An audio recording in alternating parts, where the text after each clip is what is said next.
Got some background music here. Hey guys, it's Down Under Tea here, and we are back with episode 133 of Meet Me in the Bunker. Tonight I am joined by my partner in crime, Adam. Let me just find camera 2 because I've changed everything around. There he is. Say hi. Hi. Hi, Adam. How you doing? Tonight we are going to have a chat. Sorry, I didn't even have your mic on. You can say hi again. Hi they again. might hear you. Tonight we're going to have a bit of a chat about the state of the nation in our country, Australia, and some of you who are watching locally and internationally may have heard of the recent marches that were held around the nation. I live streamed from one here in Adelaide last week, and we had approximately, I think the estimates between 15 and 20,000 people show up for that one. By the end of the march, there was a huge crowd, which was suddenly corrupted by the white nationalist Nazi idiots tried to take over. And I'm just going to state right now that I have no time for these idiots that pulled this crap off, thinking that the white race is like going to be extinct, blah blah blah. I don't like partake in those sorts of thoughts. No. You know. Well, it's not realistic in this modern world that they've got enough credibility to gain like orthodox support. Yeah. It's just sorry guys. Yeah. 1940s killed it.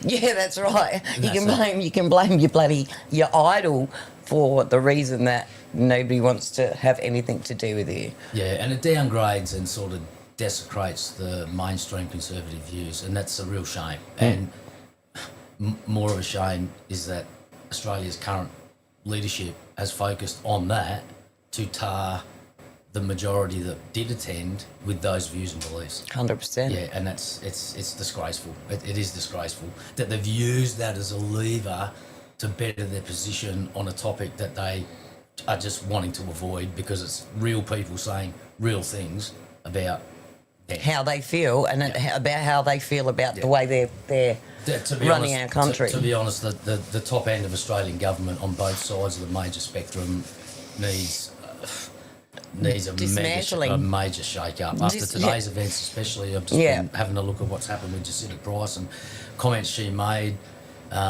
Just explain to people who Jacinta Price, I don't mention her very often, Jacinta I can't never say her last name, so I'm not going to butcher it. Well, there's a reason why I didn't attempt it. Yeah, Jacinta, she has a very difficult middle name, and Price. She has a traditional Aboriginal name, which I'm not going to pretend to pronounce and destroy. Nemanja Pimba, I think it's something like that, and my apologies if I did butcher it. Apologies for not being cultured enough to be able to pronounce it. But look, she does a great job. She's an Indigenous politician of the Liberal Party here in Australia. She was on the front bench. One of the few good ones. She had a defence portfolio, and she was outspoken about the mass migration issue that was the foundation of the marches here in Australia last weekend.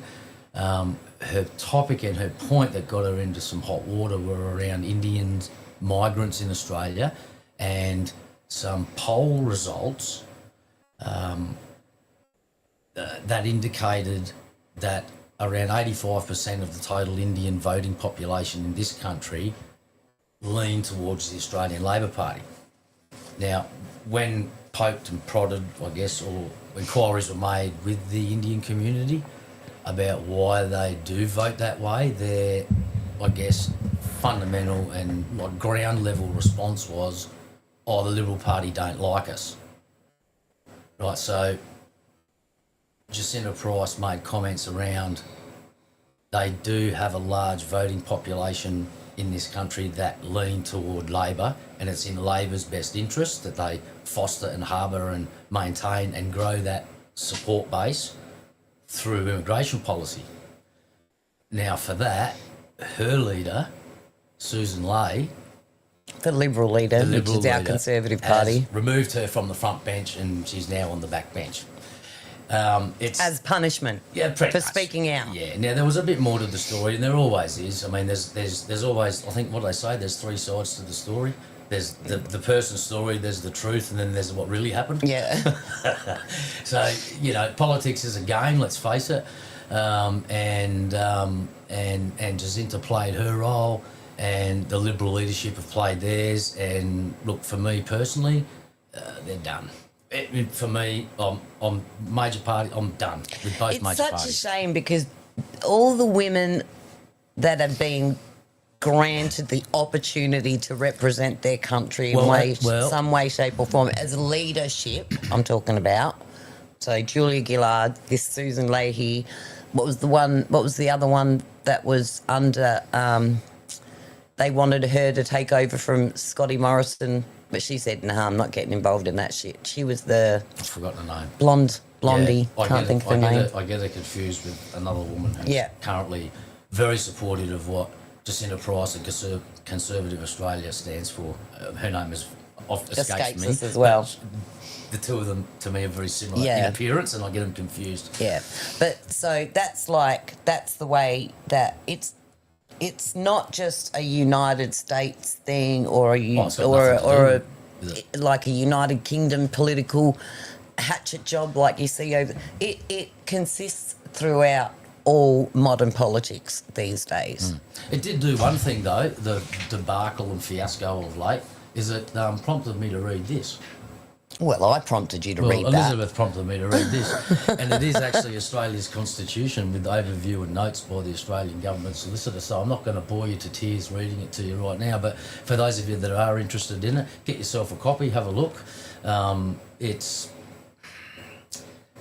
enlightening. well, it's disappointing as a citizen, I think, to read it, because what it does do is it explains the rule book and the groundwork for how government in this country will operate. That is its purpose, and its purpose only.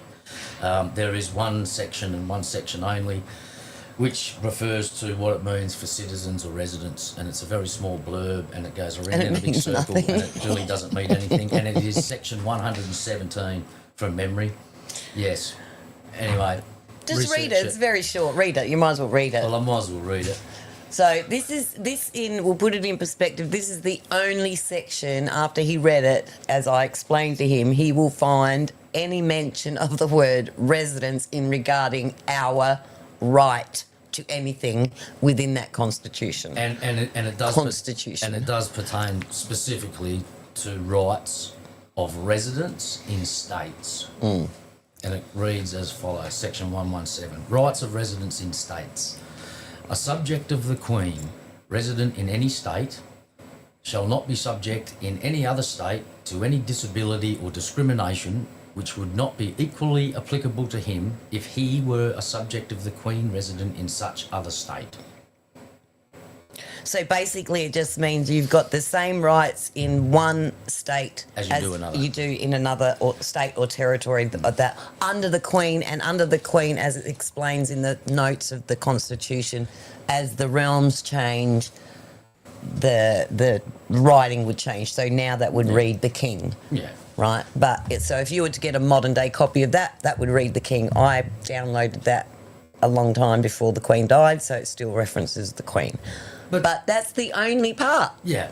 But look, it was an interesting read. Look, it still was an interesting read for other reasons. And for me, those other reasons were it put in perspective 3 levels of government, in terms of what the governance of the country represents, and that is the Parliament.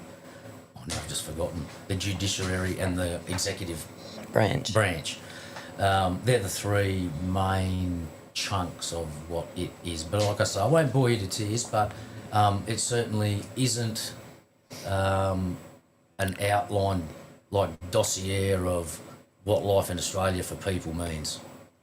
It's not that. It's a rule book for government, for me, to protect government, not to protect people. Yeah, it's to protect the government.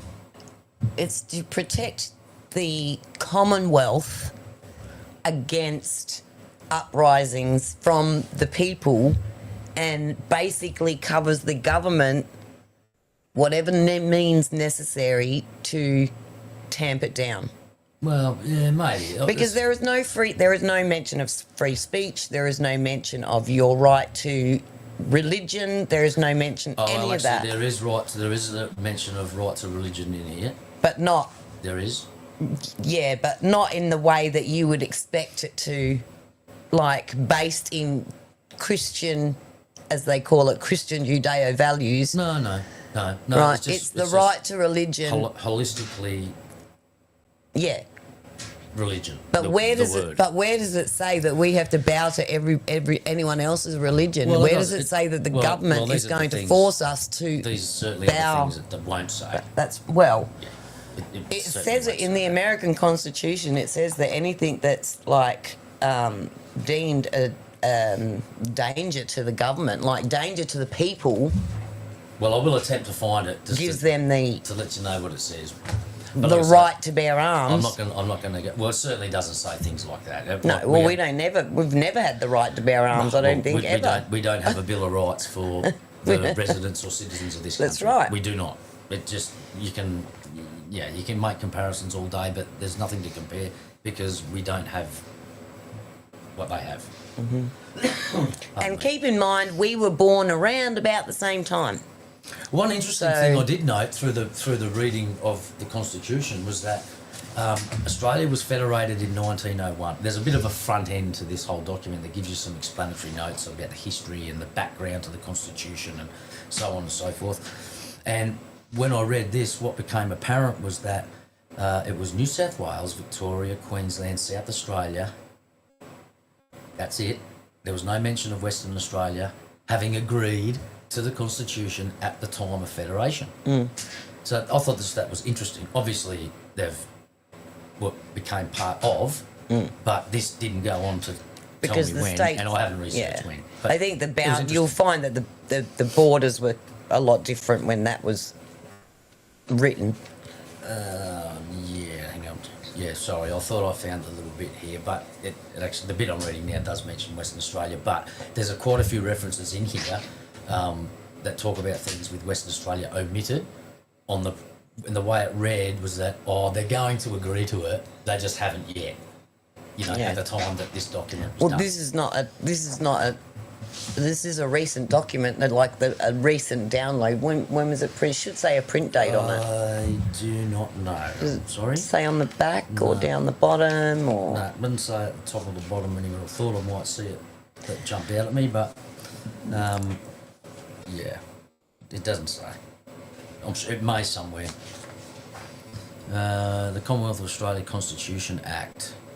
Okay, so this is with alterations of the Constitution made in 1906, 1909, 1928, 1946, 1967, 1977, 77 and 77. So there's been 1, 2, 3, 4, 5, 6, 7, about 9 alterations made between 1906 and 1977. Yeah. And it doesn't list what they are. And so since 1977, WA still has decided, like, nah, we're not in it. Oh, no, that's not what I'm saying. What I'm saying is, as part of the history...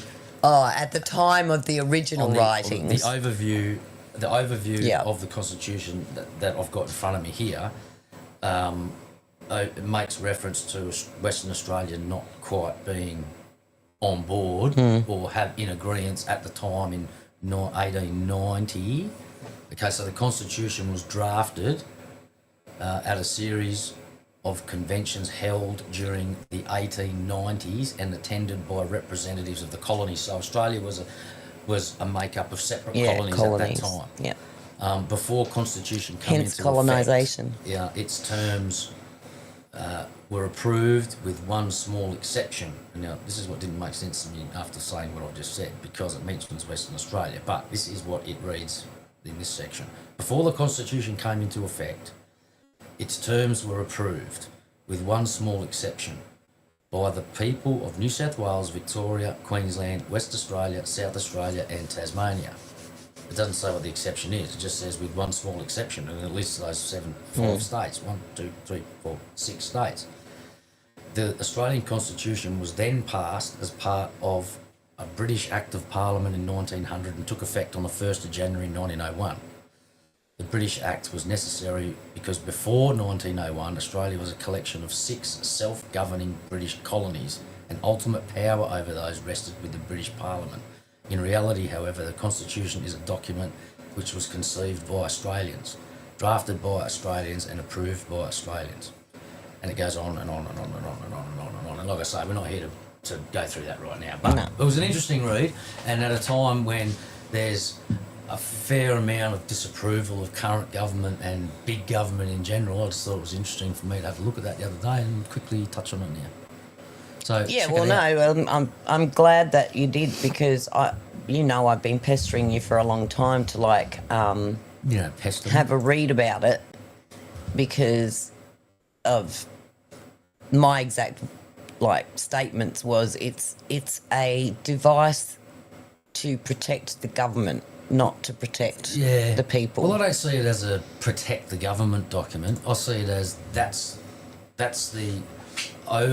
like the mission statement, if you like, of a business. It's the how-to. It's like the act. It's like that's how we do it. These are the overarching ground rules of how it's going to work. It's just like it's an explanative. Yeah, I know, but it's not based in the prosperous, beneficial, growing of the people. It's Well, not. it's nothing about the people. That's right. That's what I'm saying. It's about how the rules go. It's about the 6 colonies being overarched by a federal parliament, Commonwealth of Australia. Yeah. It's a bunch of rules that a bunch of Australians and a bunch of English people sat down and said, right, This is how we're going to do it. this is what we want to do, this is what we want to do, and they met somewhere in between, they came up with that.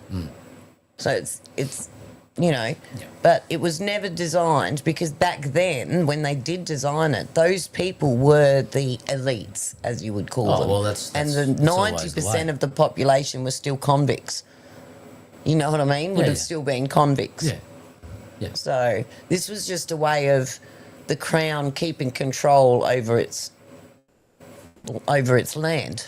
Like they did with India and all of those places. Well, I mean, I guess there's some parallels that can be drawn with other colonised continents and nations around the world of the era that were, all under the King's rule. And then one could say there is some links with the US when you look at the 17 states being beholden to the king, and then a cessation of that rule was bred internally. It happened a very different way. Australia, the 6 colonies of Australia certainly didn't fight the British on Australian soil for their own freedom. No, that's right. I sort of wish we did. That's what I'm saying. I sort of wish we did too, even though we were born the same, with the same era. The revolution had just recently. And look, Australia was built by design, by downtrodden convicts, by bad men with no money, right? And it was a laborious, hot, desolate, hard place to be. Oh yeah, it still is in some circumstances. Yeah. So I mean, for those guys, the best uprising we could get was Ballarat, and hey, take no stripes from those blokes, being a miner myself, but to defend you know, to raise a civilian army against the might of the British Empire on Australian soil, there's just no way that men in the 1890s in this country, I don't think, could have done it. They would have had to have had an internal revolution of their own leadership and their own British. That's seniors basically what happened in America. They had an internal revolution of their own leadership. Like, they overthrew the British rule. The Brits ruled the courts. The Brits ruled the tax-making laws. The Brits ruled everything. And they were sick of being put upon by the Brits without representation, by the actual representation in the parliament where things were getting decided was in England. Well, so then we ended up with a monarchical system. Monarchical, yeah. Monarchical, you know. Yeah. Where, monarchical, yeah. That's you know what I'm trying to get at. Yeah. You know, where we're still beholden to a realm. That part of the realm. Yeah, part of that Commonwealth connection directly to, you know, the king and country. Mm-hmm. You know. Exactly. Yeah. I mean, you go into... And, and there's calls for Australia to consider, you know, becoming a republic. Oh, and I've mentioned this before on the show, but funnily enough, it was Bob Hawke who wanted to turn Australia into a republic. He wanted to take it, and he was a Labor. Yeah, yeah. He was a for the people, Well, which is what the Labor government used to actually be. They used to represent the working man, like the Democrats used to represent the businessman and the elites and the the other way around. The Democrats used to represent the working man and the blue collar man, and now represent the elites. And same here, the Labor Party here used to represent the blue collar man, but now they represent the elites. And so does the Republican Party, for that, the Liberal Party, our Republican Party for that matter. They all in that higher echelon of two-party politics represent the elites. Like, you got to have money to get in. You got to know someone to get in. Oh, well, it's a boys' club. Yeah. I mean... And that, again, that's why I say it's disappointing that all the girls, all the women that have been chosen for leadership in these higher level roles have not only let women down, but let their country down. Well, that was one of the other underlying story points of this Price-Lay world title fight, was that Jacinda Price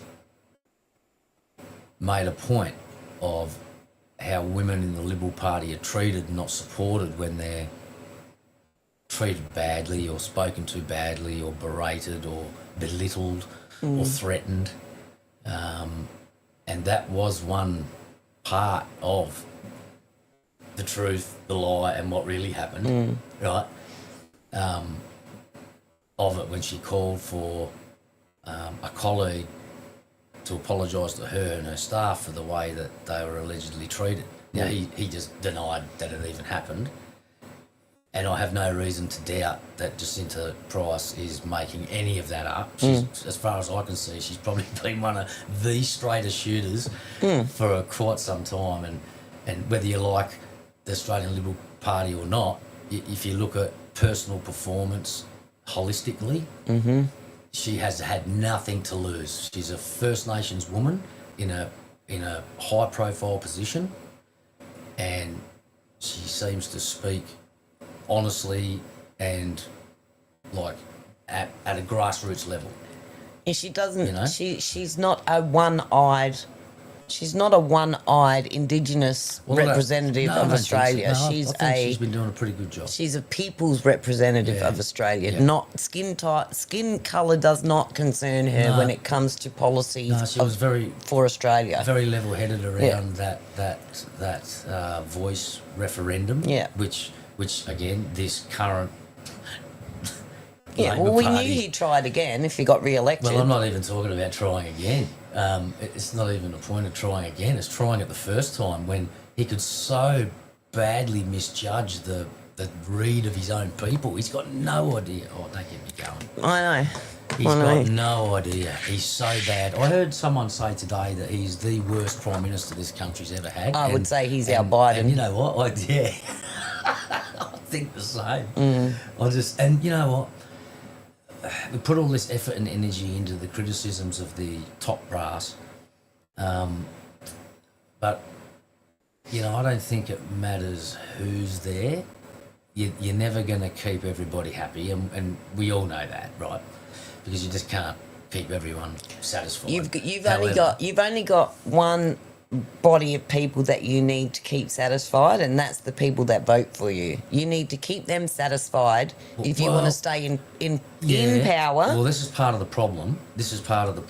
You have to produce good things. Well, my idea of government is you try to take care of every corner of your area. Nation, you know, like every demographic of your nation you take care of. You need to be, like, without question, the most staunch supporter of your own country's values, position, integrity, and prospects. Like, but that would take it down to personal. That would take it down to personal morals and integrity, which he has neither of. Well, hang on. So yes, but absolutely, it comes down to personal morals and integrity, because the personality, and we've seen this play out a million times before, and you can relate this right back to sporting teams. The personality of the leader has a big part to play in whether they're likeable. Like, you might have shit policy. That's what I'm saying. You might have shit policy, right? Now, hang on. But eventually the people will see through your shit.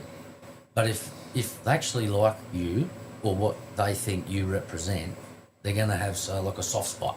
Which is why And I'm not saying that you need to be a nice guy to run the country. Do you think that is why these blue states re-elect these people for decade after decade after decade? Because they like them so much, they don't give a shit about the policies that they are making them go broke, and people are shitting in front of their house. No, I do. I do think that's what happens. I do. It's the only thing that explains it.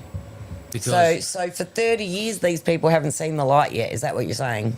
They can't see the shit literally piling up in front of their doorstep. Well, they're seeing it, but they're choosing to or ignore the bodies being fucking... Well, they're not seeing it. They're not. It's not letting them... That is not outweighing their high ground on why... So why aren't they seeing it? Why can they not see...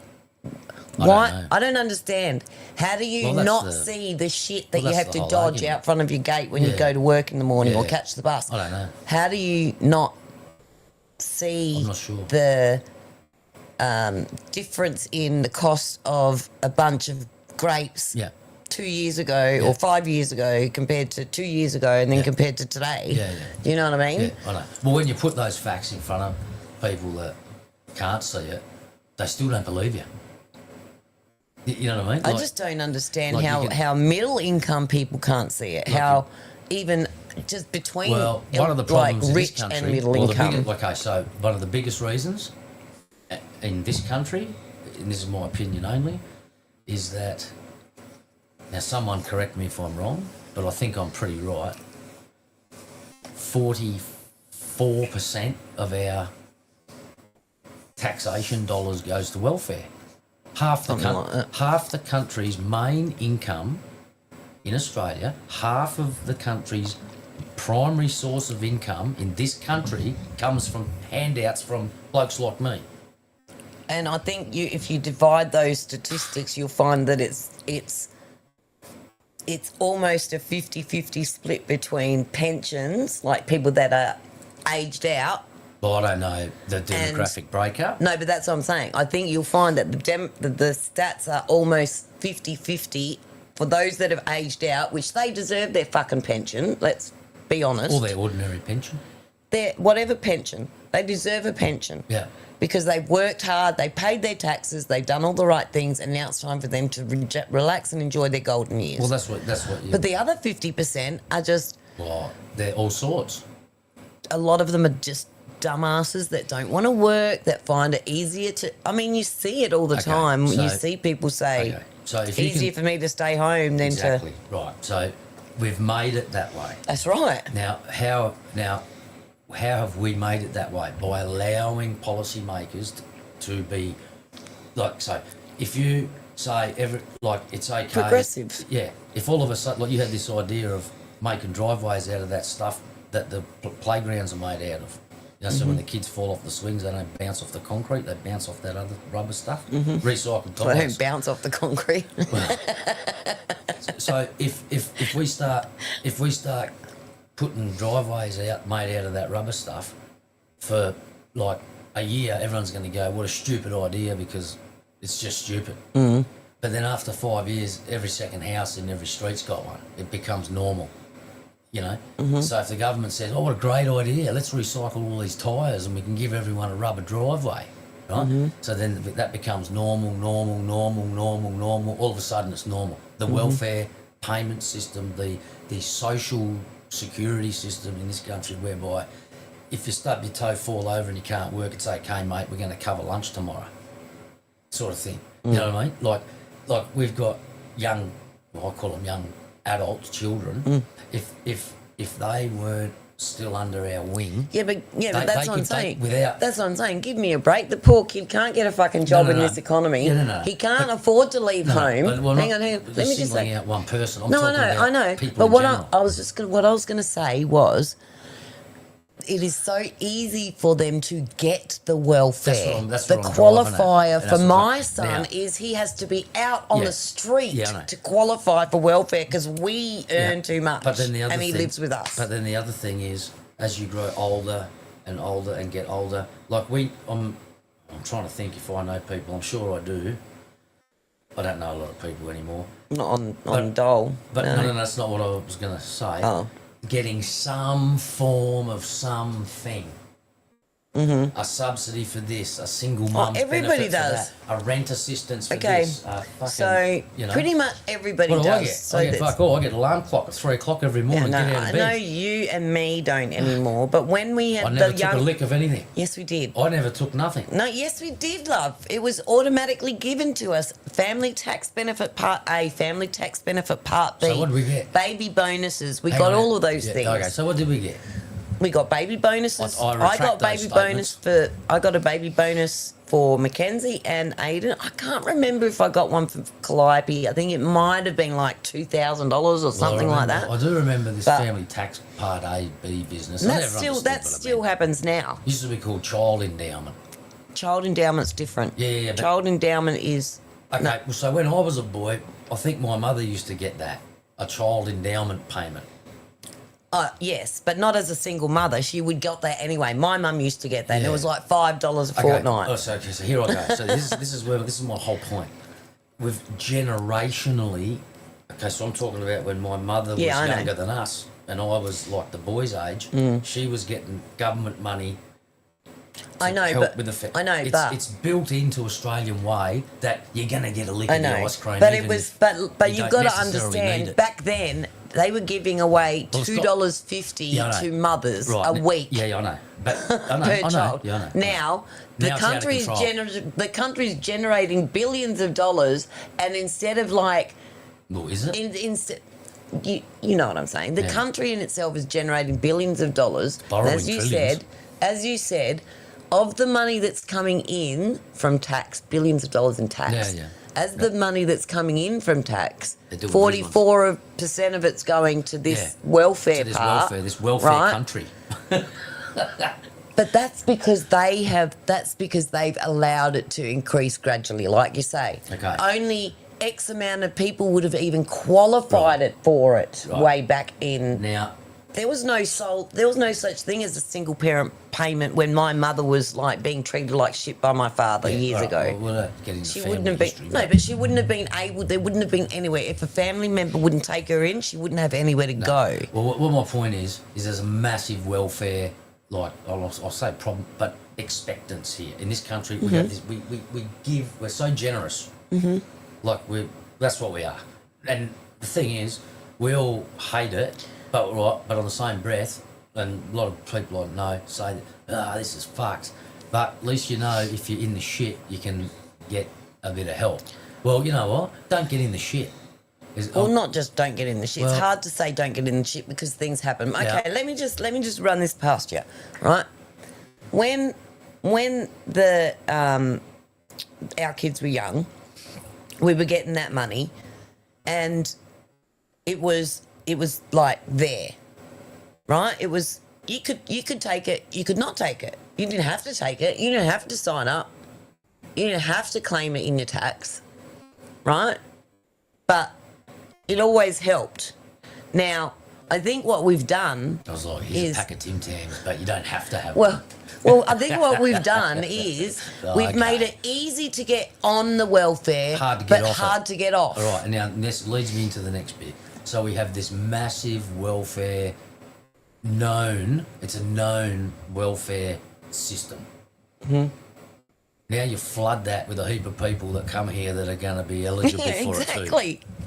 And they shouldn't I'll tell be you eligible what, for and it. I'll tell you That's what, the thing. My alarm clock hasn't stopped going off at 3 o'clock in the morning. Yeah. You know But what I that's mean? my point. They shouldn't make it easier. They shouldn't. They will automatically, these immigrants that come in will be automatically allowed these benefits where they shouldn't be. They should have to go through the exact same tests and financial freaking Well, I don't know what hoops that we've got to go through. What the there's process thresholds and shit like that. Yeah. Right? Yeah. Now, the Listen, thresholds well, the thresholds are ridiculous for Yeah. people like And I'm not even talking about Calliope money. even. Yeah. So she's beyond any threshold to even get some help with rent, right? She can't even get rent relief because she earns Too much. too much money a week Yeah. working Yeah. a full-time job, Yeah, and right? I'm not- Hang on, let me finish. Yeah. Right. So with the sole parent payment, right? Divorced mother or separated mother with bringing up the kids on her own, sole parent payment, she gets that fortnightly. They did change it. So what it used to be was you're home, you're a sole parent, your kids get older, they go to school, you start going to work. You could still get part of your pension. But now they changed it. Well, not now, a few years ago, they changed it that as soon as your kids start going to school full time, you're no longer eligible for the parenting payment. You can apply for unemployment, Yeah. but you have to meet other restrictions, other criteria for that. Yeah. Yeah. So there is a way that they can do it, but they won't because it's easier to get them voting their way when they're the ones handing out the money.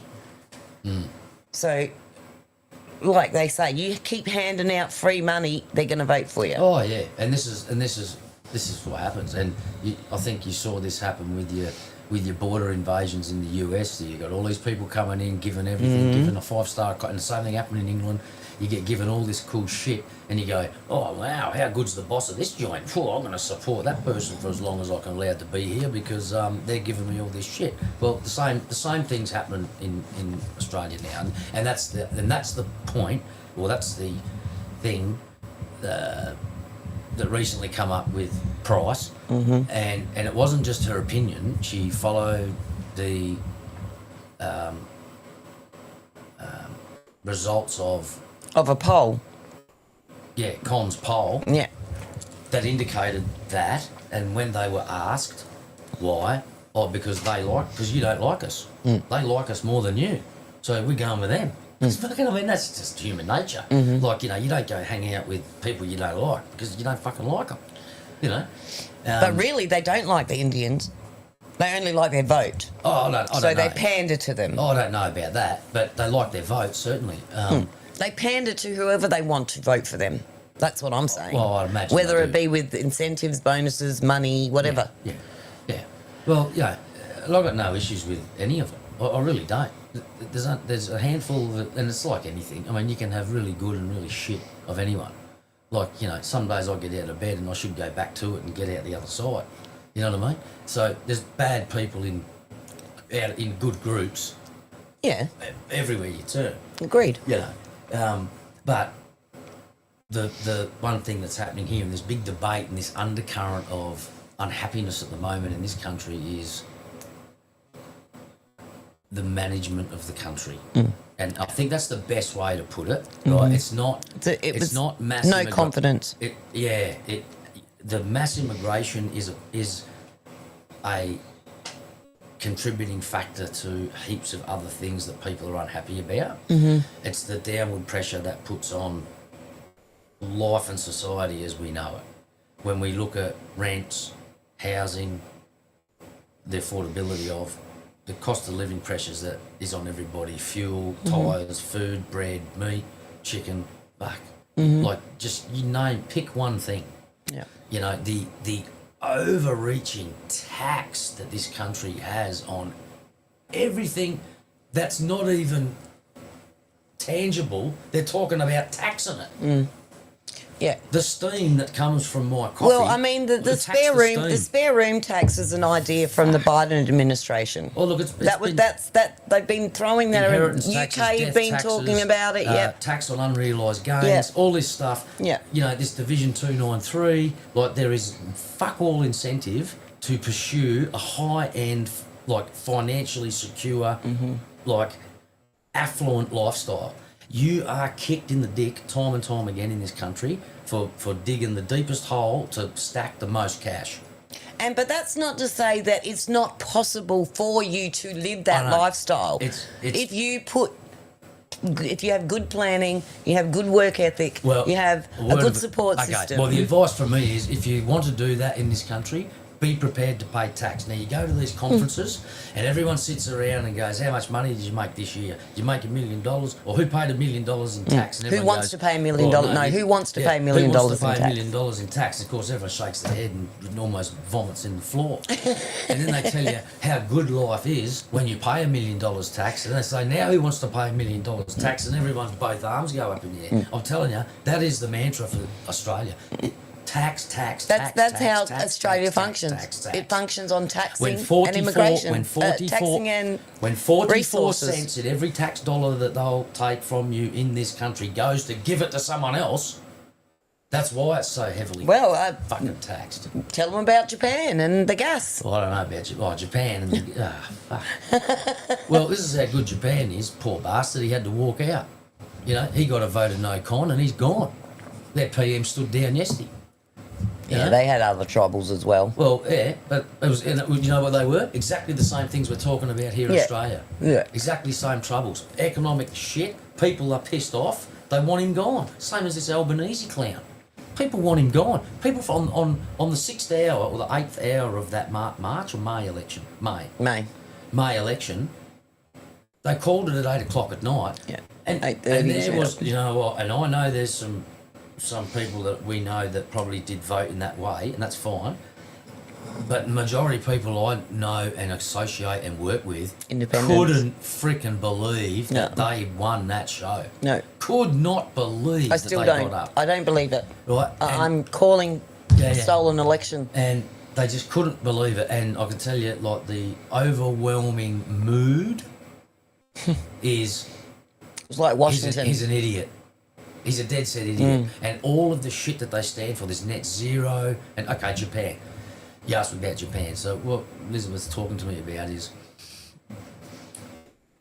Australia's terrible management of what it's been absolutely blessed with. And you've heard much smarter men than me tell you this before, but my take on the idea of it is, I work in the resource sector in this country, as do many of my countrymen and women, because we have been blessed with a very vibrantly rich mineral country. The dirt we walk on literally is gold. Okay? So Australia also has significant oil and gas reserves, zinc, probably the third of the world's uranium, most of the world's coal, and A-grade iron ore. Like, we are, as we say here, kissed on the dick. That means very lucky. Now, Japan was able to purchase at the right price for Japan enough gas from Australia that it could on-sell said gas to other countries for profit. Now, why didn't Australia do that deal to begin with? And why do Australians, i.e. me, where's the gas bill? There'll be one here somewhere. No, don't show me a gas bill. Well, I'm just going to tell you, what would it be? $400 a month? About no, not 400 a month. About 400 a quarter. Okay. $200 a month. No, No. 150 bucks a month. 150. 125. 130, Yeah. 130 Australian dollars every 4 weeks. 400 It's Australian 3 dollars months. a quarter. We get it a quarter. Yeah. $400 a quarter. That's 1,200 Australian dollars a year. Now, do your sums, anyone that doesn't live in Australia, on what that equates to in your personal part of the world, knowing full well that the Australian dollar is shit.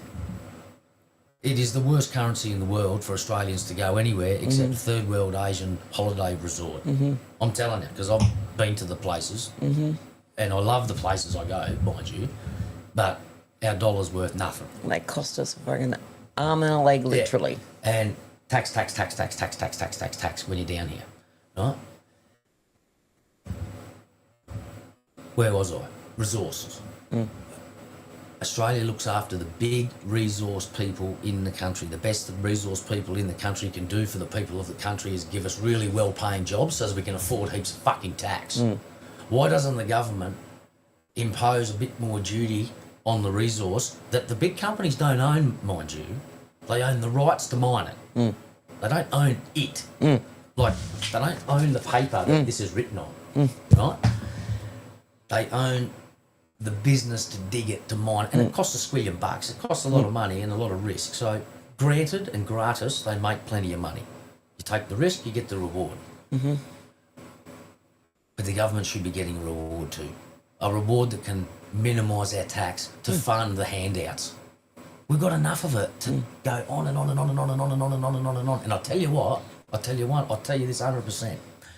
If there wasn't so much downward pressure on people that live in this country to be hammered by bills and costs and tax and tax and tax and costs and red tape and bullshit, if it was subsidised by other means, I guarantee you, or I'm pretty comfortable and comfortably confident, that if we could support the housing sector and the flow-on effects of what's become the mass immigration issue, you probably wouldn't have the issue. If we had the infrastructure and the support network, right, and I'm talking roads, houses, police, hospitals, schools, the airports, cities, satellite cities, water dams, I'm talking infrastructure that isn't only built 5 kilometres from the coast all around our coastline. Yeah, there's plenty of empty land, arid land in the middle of Australia, but it has to be cultivated. I'm not talking, it doesn't have to be smack bang in the middle, but No, but you know what I mean. Across the country, there's plenty of room, right? There's areas now, but we've got to consider, we've got to feed all these people too. Now, anyway, going back to the thing, if the government could manage itself better with the resources it knows it's got, which aren't so heavily reliant on taxing the fuck out of everyone that's digging these holes to get these minerals out of the ground, right? They could afford the infrastructure to bring the people to increase productivity without the shit fight and discontent of this mass immigration issue. That's what I'm saying. Because the debt levels are rising, the discontent levels are rising, the tax fucking brackets seem to be rising. You know what I mean? Actually, the tax brackets are lowering, but the amount of tax is rising. Oh, how's that? Oh, they call it bracket creep with wage growth. You know, it's like it's giveth with one and taketh with the other. Yeah, that's right. And it's like when Mum used to get Mum used to live in a housing trust house, and she used to get a $5 rent rise after she got a $5 pay rise in her pension. Of course. It's just one thing after the other, and the problem is we just kept getting fed the same bullshit by the consecutive Labor governments. Now, I'm not going to say that the last Liberal government was any better. To be honest, I don't think I paid enough attention. They weren't. I didn't. Scotty Morrison's government was not. Well, 3 of the 4 years was... Scotty Morrison actually rode on, in my opinion, rode on the good economic policies of the US for a lot of his term. Again, I didn't pay enough attention through those years. We sort of were, but it was more on a social level because it was all about COVID. It just was. Oh, well, I was into Trump before that. I was following the US. I was following the US stuff in like 2017 when he came in. Yeah. Well, COVID wasn't until 2020. You mentioned Morrison, Who was in 2017 through until end of COVID. Well, after COVID, he got booted out. Well, did he win 2 terms? Yeah. Yep. because we ousted fucking what's his face, and then he got elected. He got put in as the prime minister, and then he had to win. Like he was in for like, I think it was like 8 months or something, and then he had to run an election, which he won, and then he won the next one, or was it? No, sorry, he was in for about 8 months or so, whatever it was. Then he won the election that was run, and then he lost after his 4 years because of COVID. He was put in as leader after a spill. That's right. And see, and now look at how big it. And hey, just going back to our handout culture. Look at the handouts that happened then. Yeah, I know. That's what I mean. But like, all right. Well, let's get on to let's try and progress onto the main part of the program because we've already been on for an hour. Well, I think Liz had plans of just like reflecting on some what's considered to be the strongest, longest running Liberal government this country's ever seen. Yes. Led by none other than John Howard. John Howard. Now, personally, I don't prescribe to all of John Howard's policies. No. He took out guns.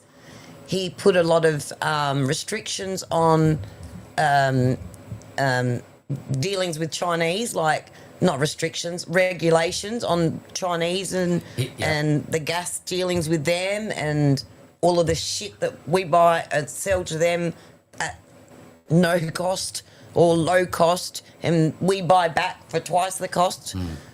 But like, so he started that whole real sort of going in with China. When did he? Was it 207? Was it 07? Kevin 07. Rudd.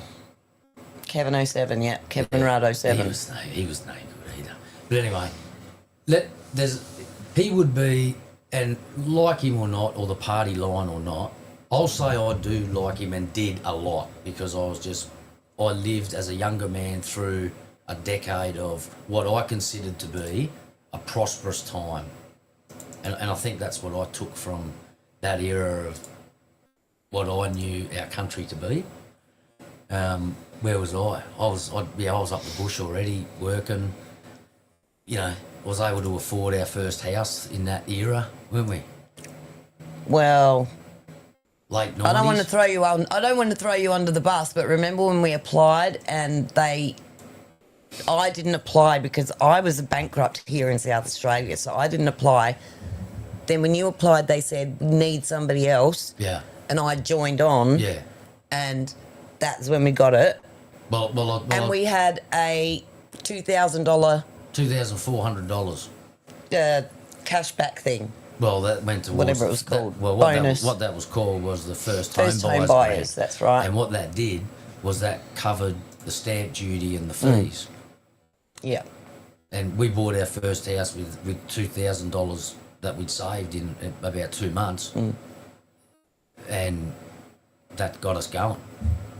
Well, plus we had $6,500 in the savings account, which we'd both gotten back from our tax, and we just put them in the same account. Yeah, and but anyway, so that's the era I remember, and that's what we did. And my father was a businessman, and I know that he leaned that way for many years because of as a runner of a business and a manager, and you had skin in the game.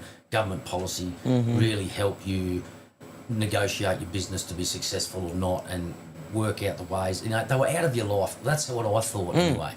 But I was probably wrong on a few things. But what I saw was good things, and I attribute it to that. No, that's what I agree with you. I think that they were less of an intrusion in our lives. We knew the rules. Except the guns. But there's commentary on that saying that was a staged event too for that policy to come into effect. Of course. But well, look, you knew they were there, and you knew like the lane that you needed to stay in to be not bothered by them. Do you know what I mean? Yeah. Like you did your tax, you paid your taxes, you you showed up to work, you followed all the paperwork rules, you did your The superannuation people that craps didn't and all of like that them, stuff. the people that didn't like them were the Progressives. yeah, of course, and the pains in the ass people that you've got at work that always piss and moan about everything. Oh, they blew the whistle 2 minutes early at lunchtime yesterday. Oh, fuck, people like that shit. Mate. They're the people that didn't It's not like in my it. contract. Those people. Yeah, that's not in my contract. It's like, mate, just fucking do it because we need it done. Like, that seemed to be what that chunk of time meant.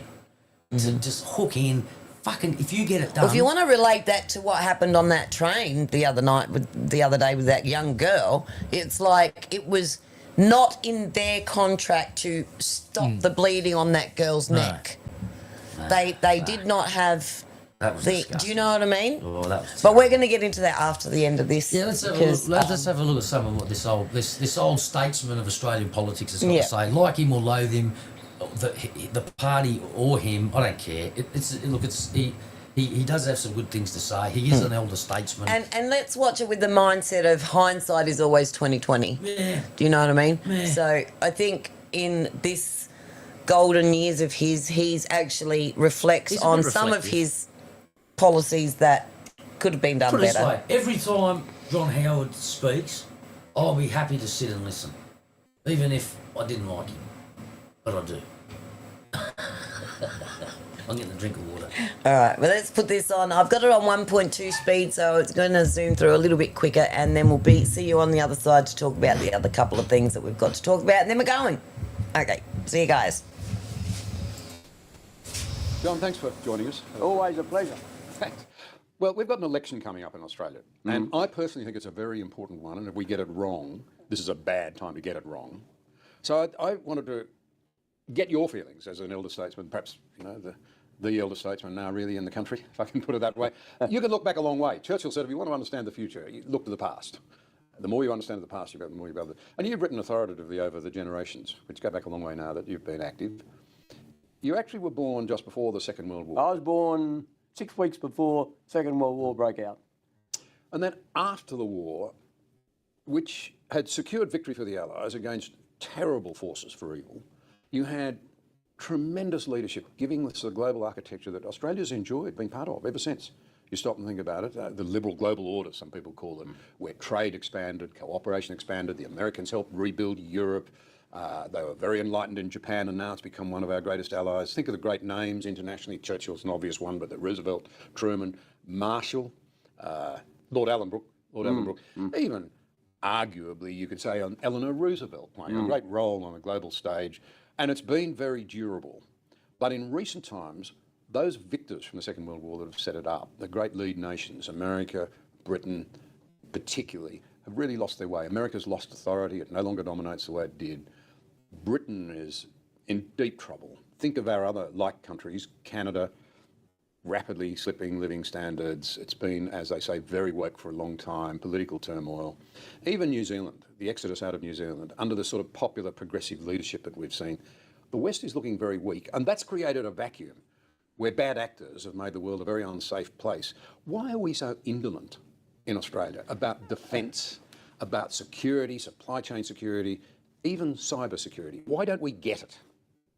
With your inimitable skill, you've painted a very broad picture, and I largely agree with it, although I think there's a great danger at the moment in rapid overreaction, in too frequently fast-forwarding events. I mean, we've had a lot of talk in recent days, weeks, certainly weeks, almost days, of how wokery is collapsing and companies and nations are pulling away from it. Well, I think that's a bit of an overreaction. I don't think they're going to give up that quickly. On the other hand, I don't think it's quite as big a problem as some have painted it. There's no doubt that Donald Trump's election as president has fixed people's minds on a lot of issues, and his early behaviour is mixed. I agree with some of the obvious things. I mean, the fact that he says there's a man and a woman and nothing else. I mean, everybody agrees with that.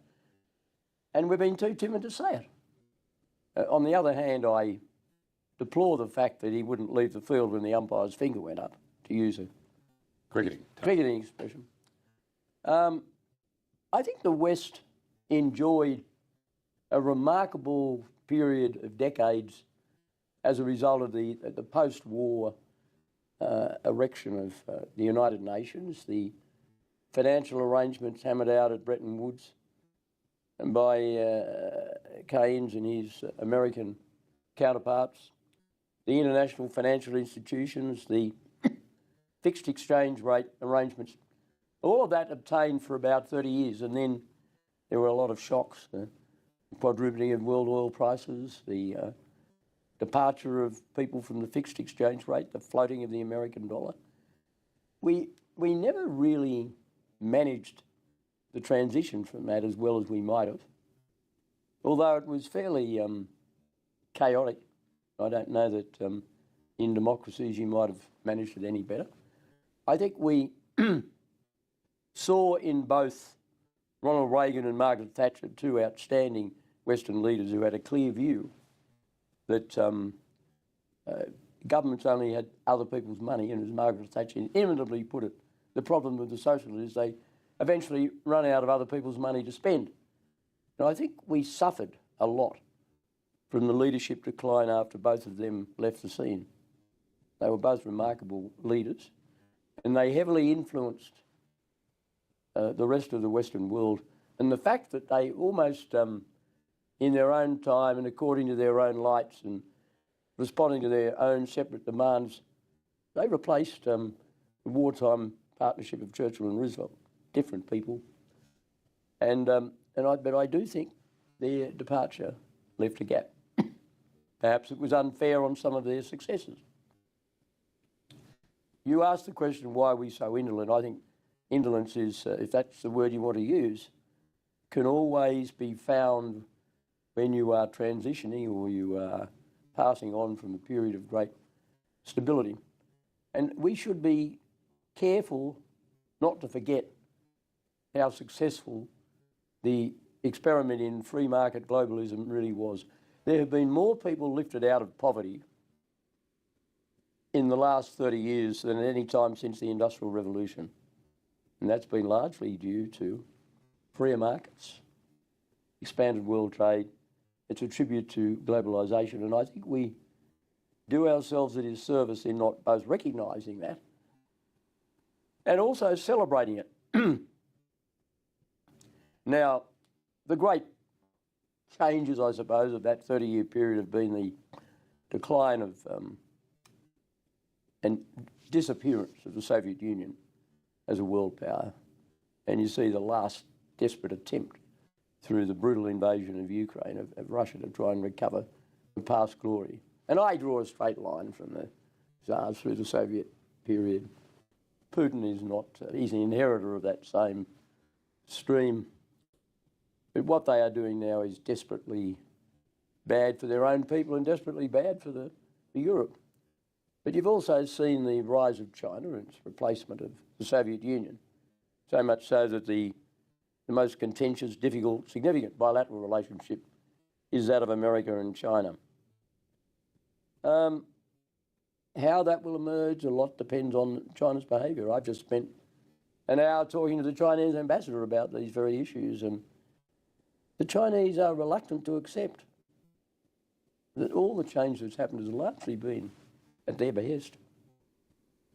I mean, I can remember a time when we had 2 days in a row, we had a joint sitting of our two houses of parliament on the first day. Yes. Yeah. We were both there. It was addressed by George W. Bush, who brought his wonderfully direct, democratic speaking style to the House. And the next day by the Chinese President Hu Jintao, who was an earnest bureaucratic leader. Now, we're a world away from that. Yes, we are. And that was in 2003, which is, what, a little over 20 years ago. We thought we'd done something. We'd had a forum, same forum, for the two most powerful people in the world. Now, what does that mean? It means that our system hasn't changed.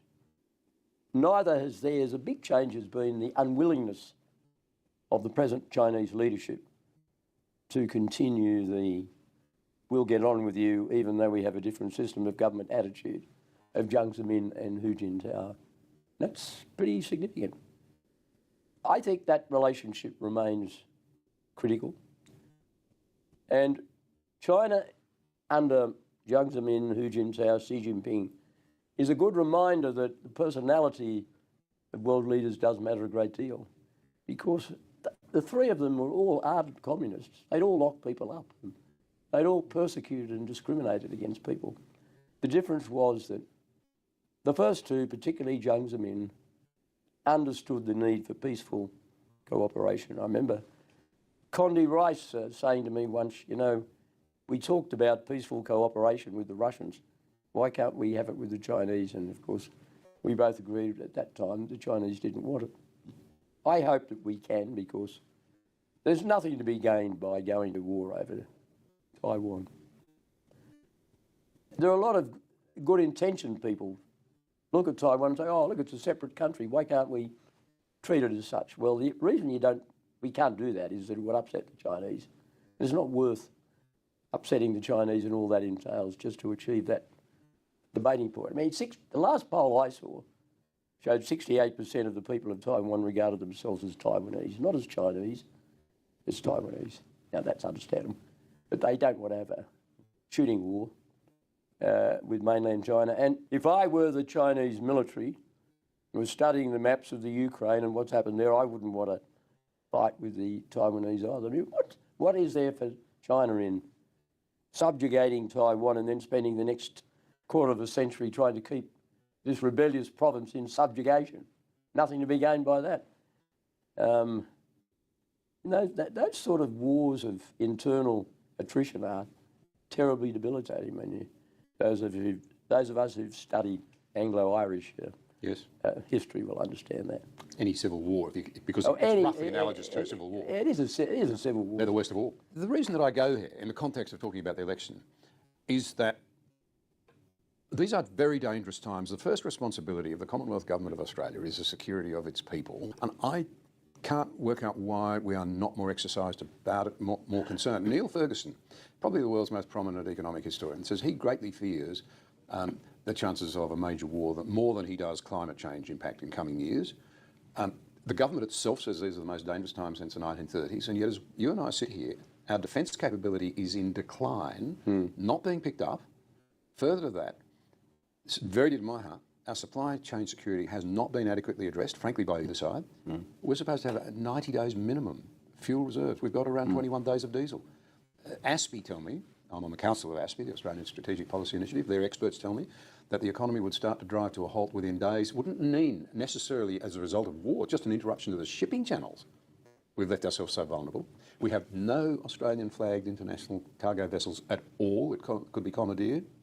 In addition to that, referring again to ASPI, one area where perhaps we've got it reasonably right, we've been quite strong on foreign interference, on cyber security. I think we've done quite well there, so we've done quite well on terrorism up until now. Well, what's the government done now? It's sought to muzzle that same body that I'm on, I freely admit that, ASPI, because it doesn't want to be surprised by something it might not want to hear. In part, we set that up when we were in government so that we would hear the things that we might not otherwise be told that we needed to know. And that's, I think Australians ought to be asking themselves, who really can keep us safe in an unsecure and dangerous world? And it should be higher up the priority list. That's my point of view. Oh, look, I don't. To answer your direct final question directly and immediately, the answer is clearly yes. And it's fair to say, based on the experience of the last few decades, the centre-right Liberal coalition government is better able to address those issues. There's a sort of almost a lazy, benign attitude on the part of the current government. Technically they subscribe to the need to put more into national security, but it's not something of the heart. It's not something that comes naturally. Now, rightly or wrongly, governments of the coalition persuasion in Australia have given a higher priority to defence. And if you look at what the current government is supporting, it's talking a lot about AUKUS. Well, AUKUS would not have happened under a Labor government, let's be honest. They're Johnny-come-latelys on that issue. And we hear a lot about the Quad. Well, I think the Quad's a terrific idea. you know, America, Japan, Australia and India.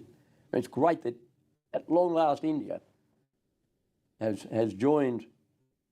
I mean, it's one of the eternal frustrations I had in the early years I followed world politics, how indifferent the Indians were, almost to the point of being pro-Soviet.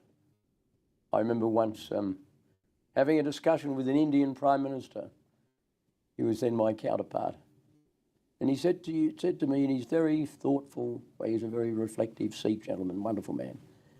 He said, you know, Prime Minister, Australia and India have a lot in common. I said, yes, we play a great game together and we speak a wonderful language. And but he said, we haven't had much to do with each other. And he said, why has that been so? And I said, well, have you forgotten that for the first 30 or 40 years after independence, India almost always backed the Soviet Union when there was an argument internationally?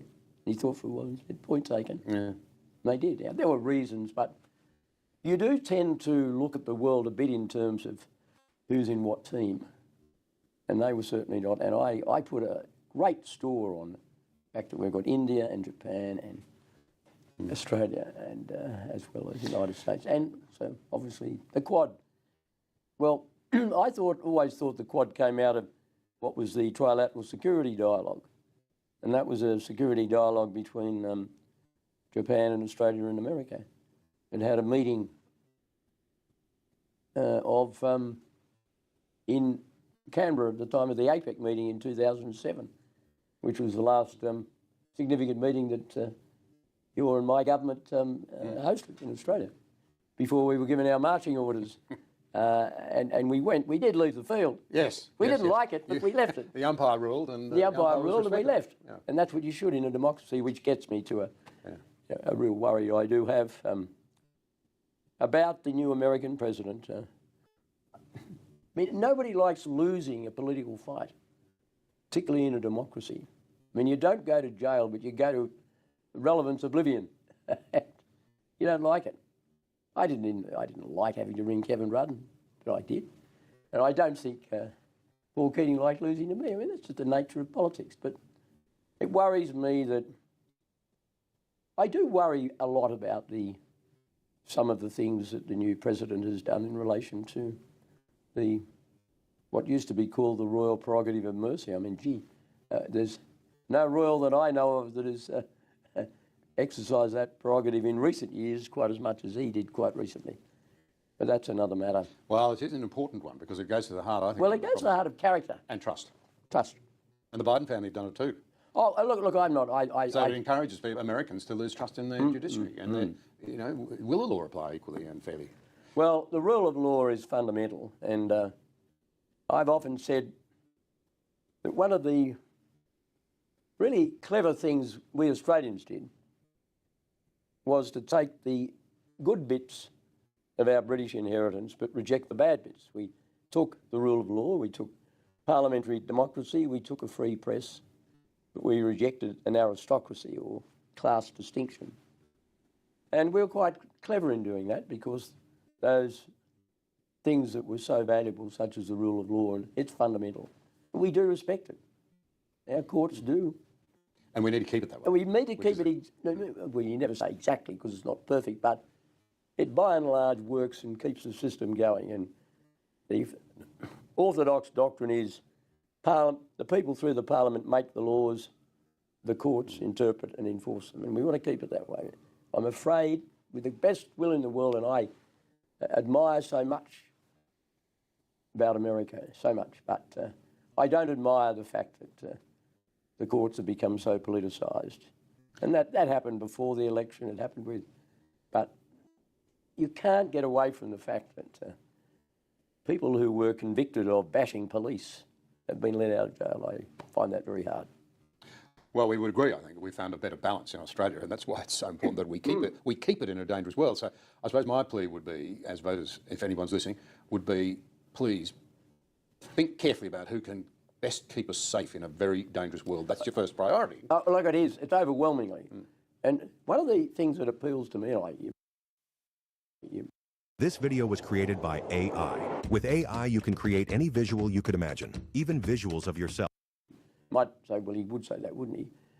Because he's a liberal. But I like Peter Dutton for a number of reasons. One of the reasons I like him is that he's got good character. He's sensible, stable, not flashy. No one in but, Australia liked Peter Dutton. Sorry, gives the John. appearance of a man who will get the job done, would not give in to unreasonable pressure. And I like that. And I think he would put great store on social stability and social cohesion. And I think he's a more reliable bet when it comes to keeping the show going in a safe, secure way. Well, in one of those sort of wonderful examples of cooperation between the coalition parties, when he was a young candidate, he asked if I'd go and campaign with him, and I went and campaigned a lot with Peter and with his wife. I stayed with him, got to know he and his family. So I've always thought of him, frankly, as a man of character, and I've always believed that federal competitions, if you like, for the national leadership, they're not beauty contests. They're about character. No, They're there about aren't. stability, And they're he about is ability. a person of very sound, basically straightforward character. And in the end, that is what attracts people. Attracts the Australian people. That is what attracted many people during the war to Curtin. You might say the war was a long time ago now, but... No, but that's where we started. That's important. We are the inheritors. We stand on the shoulders of men and women of great character who gave us all the things we enjoy. Now we're crying out for leadership again. So we've got to go back to the question of character. So having made my plea, my own little channel for what it's worth, to the Australian people, anyone listening, please think about who can best keep us safe in a dangerous world. Let's move to the second one. We know the campaign will be about the cost of living. Now that's legitimate. It's very legitimate. It's very important. We're losing our way economically. I find it extraordinary to think that in per capita terms, our GDP has been slipping quarter after quarter after quarter, to the extent that it's the worst slippage in living standards since the 1950s. So it's very real. But I want to ask you a particular question. I am concerned that if we make a big mistake at the next election and end up with a hung parliament where even further sway is given to the forces of progressivism, as they like to describe themselves, that this slippage in living standards, which I suspect is driven in no small part by energy costs and a lot of other factors as well, will become a structural decline for Australia. Am I overstating? No, I don't think you're overstating it. If all of that does happen, I am cautiously optimistic that the Australian public, if it decides that it wants a change of government, and I hope it does, and I'll come back in a moment to that central issue. But if it decides it wants a change of government, it will say to itself, well, the only way we can have an effective change of government is to vote for the coalition. And that means not voting for the Greens, who I regard, and I said this some years ago, as the real extremists in Australian politics. If you examine the anti-defence policy, the bring back death duties, the anti-home ownership policies that the Greens have, they are as extreme as I've seen on the wish list of any political party in this country for many years. They will decide if they want, they'll skip the Greens, and in so many formerly Liberal-held seats, now held by the Teals, they say to themselves, well, we were cranky with a previous coalition government, but things are different. And in order to have a change, I've got to go back to voting Liberal. That's, I mean, I think that is what is likely to be the thought process if there are enough people in the gathering of that view. Now, whether there is will depend on a whole lot of things. I am surprised at how strong the polls are against the government at the present time. Seems unlikely they could form majority government in their own right. So, and when people start thinking about that, a lot will genuinely worry about how extreme a Green-dominated Labor government would be. When I was first involved in politics, John, in the late 1950s, just after I left school, I operated on a 40-40-20 rule. 40% always voted for the coalition, 40% always voted Labor, and 20% floated around. I now believe we're living in a 30-30-40 world. Yeah. And the primary vote at the last election, federal, indicated that. Labor won with a primary vote of 32.5. We had a primary vote, I think, of 38, and Labor was lifted into office by the preferences. When the coalition won in 96, Tim and you led the National Party, and Peter Costello and I the Liberal Party. Our primary vote was 47%, and that was only in 96. This shows you how the core vote of the two sides has declined. Now, if we are to win the next election, and I think there are stronger prospects now than I thought even a few months ago.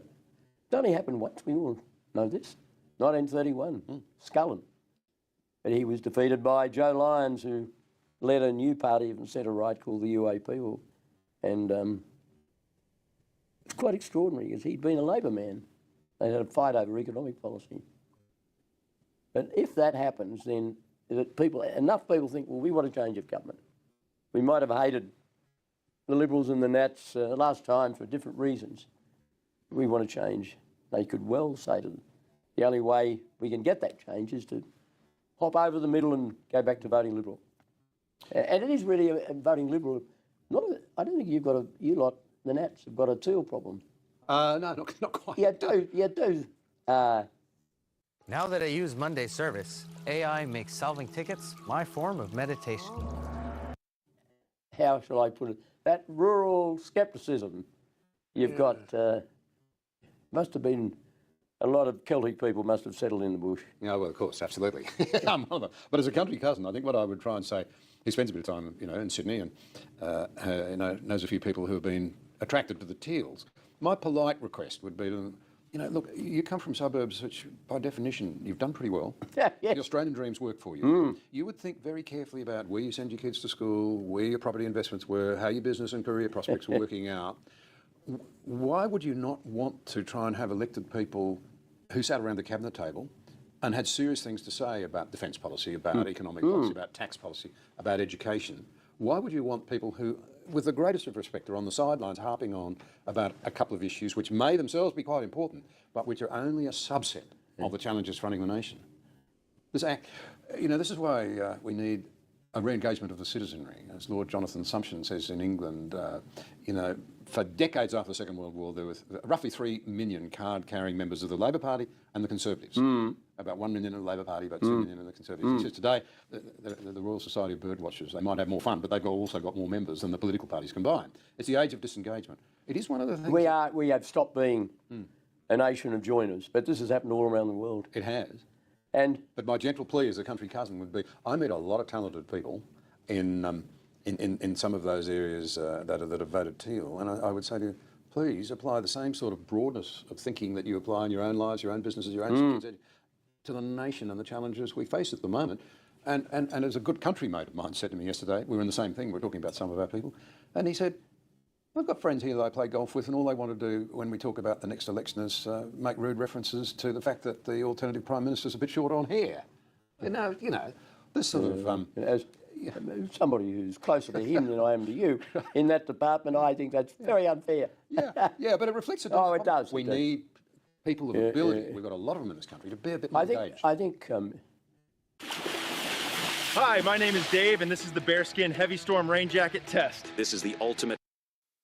addressing that question in the seriousness it warrants, I think one of the problems that any new opposition leader has, first time out, and Peter Dutton's in that position, is that they tend not to be taken very seriously. There's an assumption made, he won't last, and the fact is Peter Dutton has lasted. Peter Dutton has exceeded expectations. I have spoken to staunch Liberals who've admitted I thought Dutton was a poor choice, but he's done well. He's been calm and steady.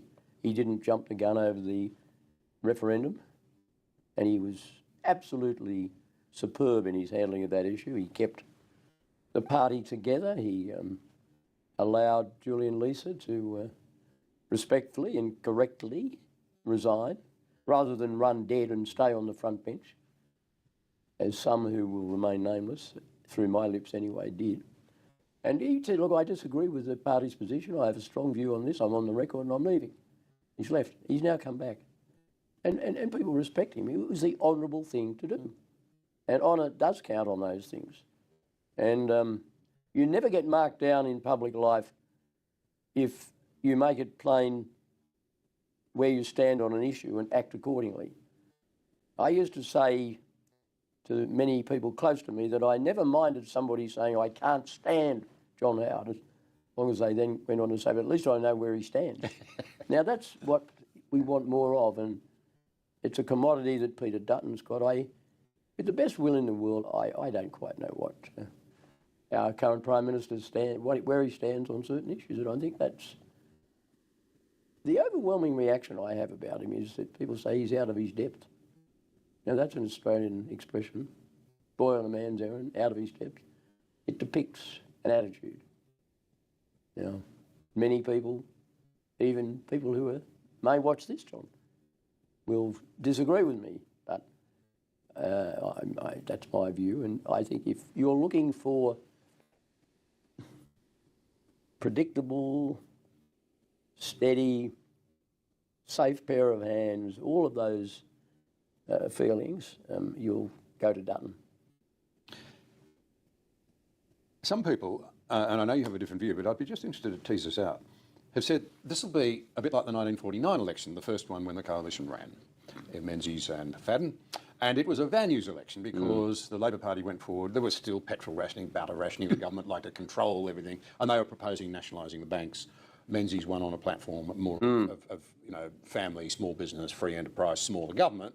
It was a values-based election. Some people are saying this is a values-based election, that countries make a choice about where it goes, big government, increasing public sector employment, intrusiveness in our lives and what have you. Others say, and I'm not putting words in your mouth, but I think you hinted at this, in many ways it's a question of competence. How do you see it? Well, look, all elections are about both values and competence. And it's the degree to which one is different from another. There's no doubt that this government has not done well when it comes to competence in managing the economy. I mean, they seem to be hanging breathless on whether or not there's a 0.25% cut in interest rates this month. I can't believe that that is going to decide the election. And I'd say to people who think it should, and if the rates come down, they'd give Labor a tick. Gee, there's more to the economy than that. Yeah. Interest rates moving in either direction is part of the normal functioning. And we won some elections after there'd been interest rate rises. Some we lost heavily. I think what's missing is an overall economic plan, there's a roadmap. I don't quite know what this government has in mind for productivity. You can't have high living standards if you don't produce more out of what you put into it. That's what productivity is all about. We haven't been able to generate higher productivity now for several years. And all of the economic experts in the world, including many I know are very sympathetic philosophically to a Labor government, lamenting our low productivity. And I know it's a very unpopular thing to say, but how you can hope to have higher productivity when you impose further industrial relations constraints on small business, on the mining industry, which has been the wealth of this country, which of course gets us to an issue that probably won't be fundamentally debated in this campaign, and that is whether the world, and I say the world, is on the right track when it comes to climate change. When I was a young fellow, a boy, I've never forgotten, no doubt your own mother would have said the same thing. If I left anything on the plate, you were chastised and you were reminded that children in China and India didn't have enough to eat. Never sort of left me that. And when I look back at the last 20, 30 years, as I said earlier, we've had more people lifted out of poverty than at any time since the Industrial Revolution. A lot of that has occurred in countries like India and China, and a lot of that is a result of more electricity, which in turn has been produced fairly cheaply by Australian fossil fuels.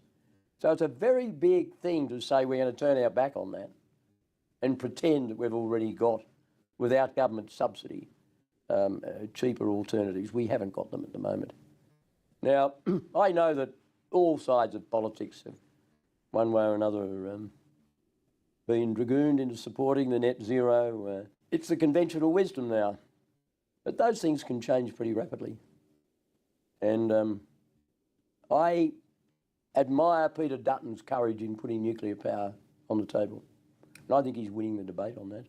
It'll be slow, and there'll be polls that'll go in different directions. But I believe deep down that the other side of politics would have hoped that the world would have come to an end when he committed himself to looking at nuclear. But the world has changed.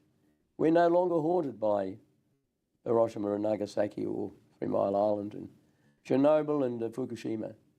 I can't believe the sleep apnea pillow exists. Have you heard about Gorilla Ergo? It's the cutting-edge ergonomic pillow that people Has moved on, particularly younger people. They have. Younger people have a much more mature attitude than old fellas like me on that. I sense a lot of young people, and interestingly, young men are now coming Yes. back to the coalition in particular. The coalition appears to have won back the 35 to 49-year-old grouping that's so critical for the centre in this country, and younger men. And I think, why not younger women? Perhaps that'll come too, I hope it does. But my impression is that many of them understand, they will say, yeah, all right, we've got to get emissions down, but if we're going to solve this living crisis, cost of living crisis, if we're going to be able to buy homes and so forth, we have to have affordable, and I wish they'd focus a bit more on reliable. Everybody's focused on the price of energy. They're not focused enough on its reliability. You won't have industry. No, you're right, You will not Tom. have middle-class jobs if you don't have reliable energy. And we're going down a road where we're going to have unreliable energy. And I think in addition to that, I think they really are getting it. They're starting to understand that renewables are not as renewable as people make out. They don't give you anything like the reduction. You've got to make them with coal. You've got to put them in frames made with coal, dirty coal in China as it happens. You've got to ship them here. You don't get if you had 100% renewables tomorrow, you wouldn't get 100% reduction in emissions. It would be more like 50%. It turns out that nuclear can give you the reliability, and it does give you, if you're worried about emissions cuts, much more effective emissions cuts than renewables. And I think, as you say, this is the thing you always understood about Australians. They're not mugs. no, And they're certainly not. I think they know they're being, I let's think they say, know not they're being treated with very great integrity by the people in charge of the so-called energy transition at the moment. They're not being told about the trade-offs, but they're starting to work out what they really are. They are, and their instinct tells them. We have hundreds of years of coal reserves. We have an enormous amount of gas. We have 38% of the readily recoverable world reserves of uranium. Now that is, in terms of fossil fuels, that's the greatest blessing that Providence has given any country. Yet we're walking away from it. Deliberately saying to the Americans and the Brits who are saying nuclear is going to be a big part of the energy future, and we walk away and say, no, we won't join in research with you. I think this is seeping through, and it's probably seeping through a good deal more than many on the left-hand side of politics thought. And there's something fundamentally odd about a party that for years has built a reputation on the grit of hard-working men in mining communities and so forth, being told, well, we've got to walk away from fossil fuels. Why? Why? Well, another thing to put this into some perspective, everybody's focused on the electricity. It's around 36%. It generates around 36% of our emissions. Now, I'm a farmer, and as you know, much more than just interested in the farming side, I've been interested in research and how we feed the world's population. You've touched on it. Our progress has been staggering. We took ourselves down, yet it's been the West. It's been that order set up in the 1940s by those great leaders, stability, trade. It's also been affordable energy. We've doubled lifespans. Oh, look, the affordable energy has just been... Dense, portable, diesel. It's the lifeblood of the Australian economy. People don't realise it. Diesel. We do not have alternatives. No, we don't. And I can remember, John, you may recall, we first got into government and you talk about diesel. Yes. We had a debate about the withdrawal of the diesel fuel rebate scheme because it was so valuable. And I'll tell you something about that. In those days, the bureaucrats, when they wanted to get rid of it, called it a subsidy. In more recent years, they've been saying, no, it's not a subsidy. It's the non-application of a tax on production, because it wasn't a subsidy. But the Greens keep on saying, oh, it's a massive subsidy to the diesel fossil fuel industry. rebate, you've renamed it retrospectively. No, well, it's not a subsidy. It's if you like, it's a non-application. Yeah, I know. It's a really important principle. It Anyway, is, yeah. That's by the by. But so I think that there is a broad awareness that the economy is not being well run. No. I think it is a competence issue. Yes. And there's also a courage issue. I have never subscribed to the view that Australians always turn their face against big policy changes. They don't. I think Australians will support a big policy change if two conditions are met. First is that it must clearly be in the public, the national interest. It must be good for Australia.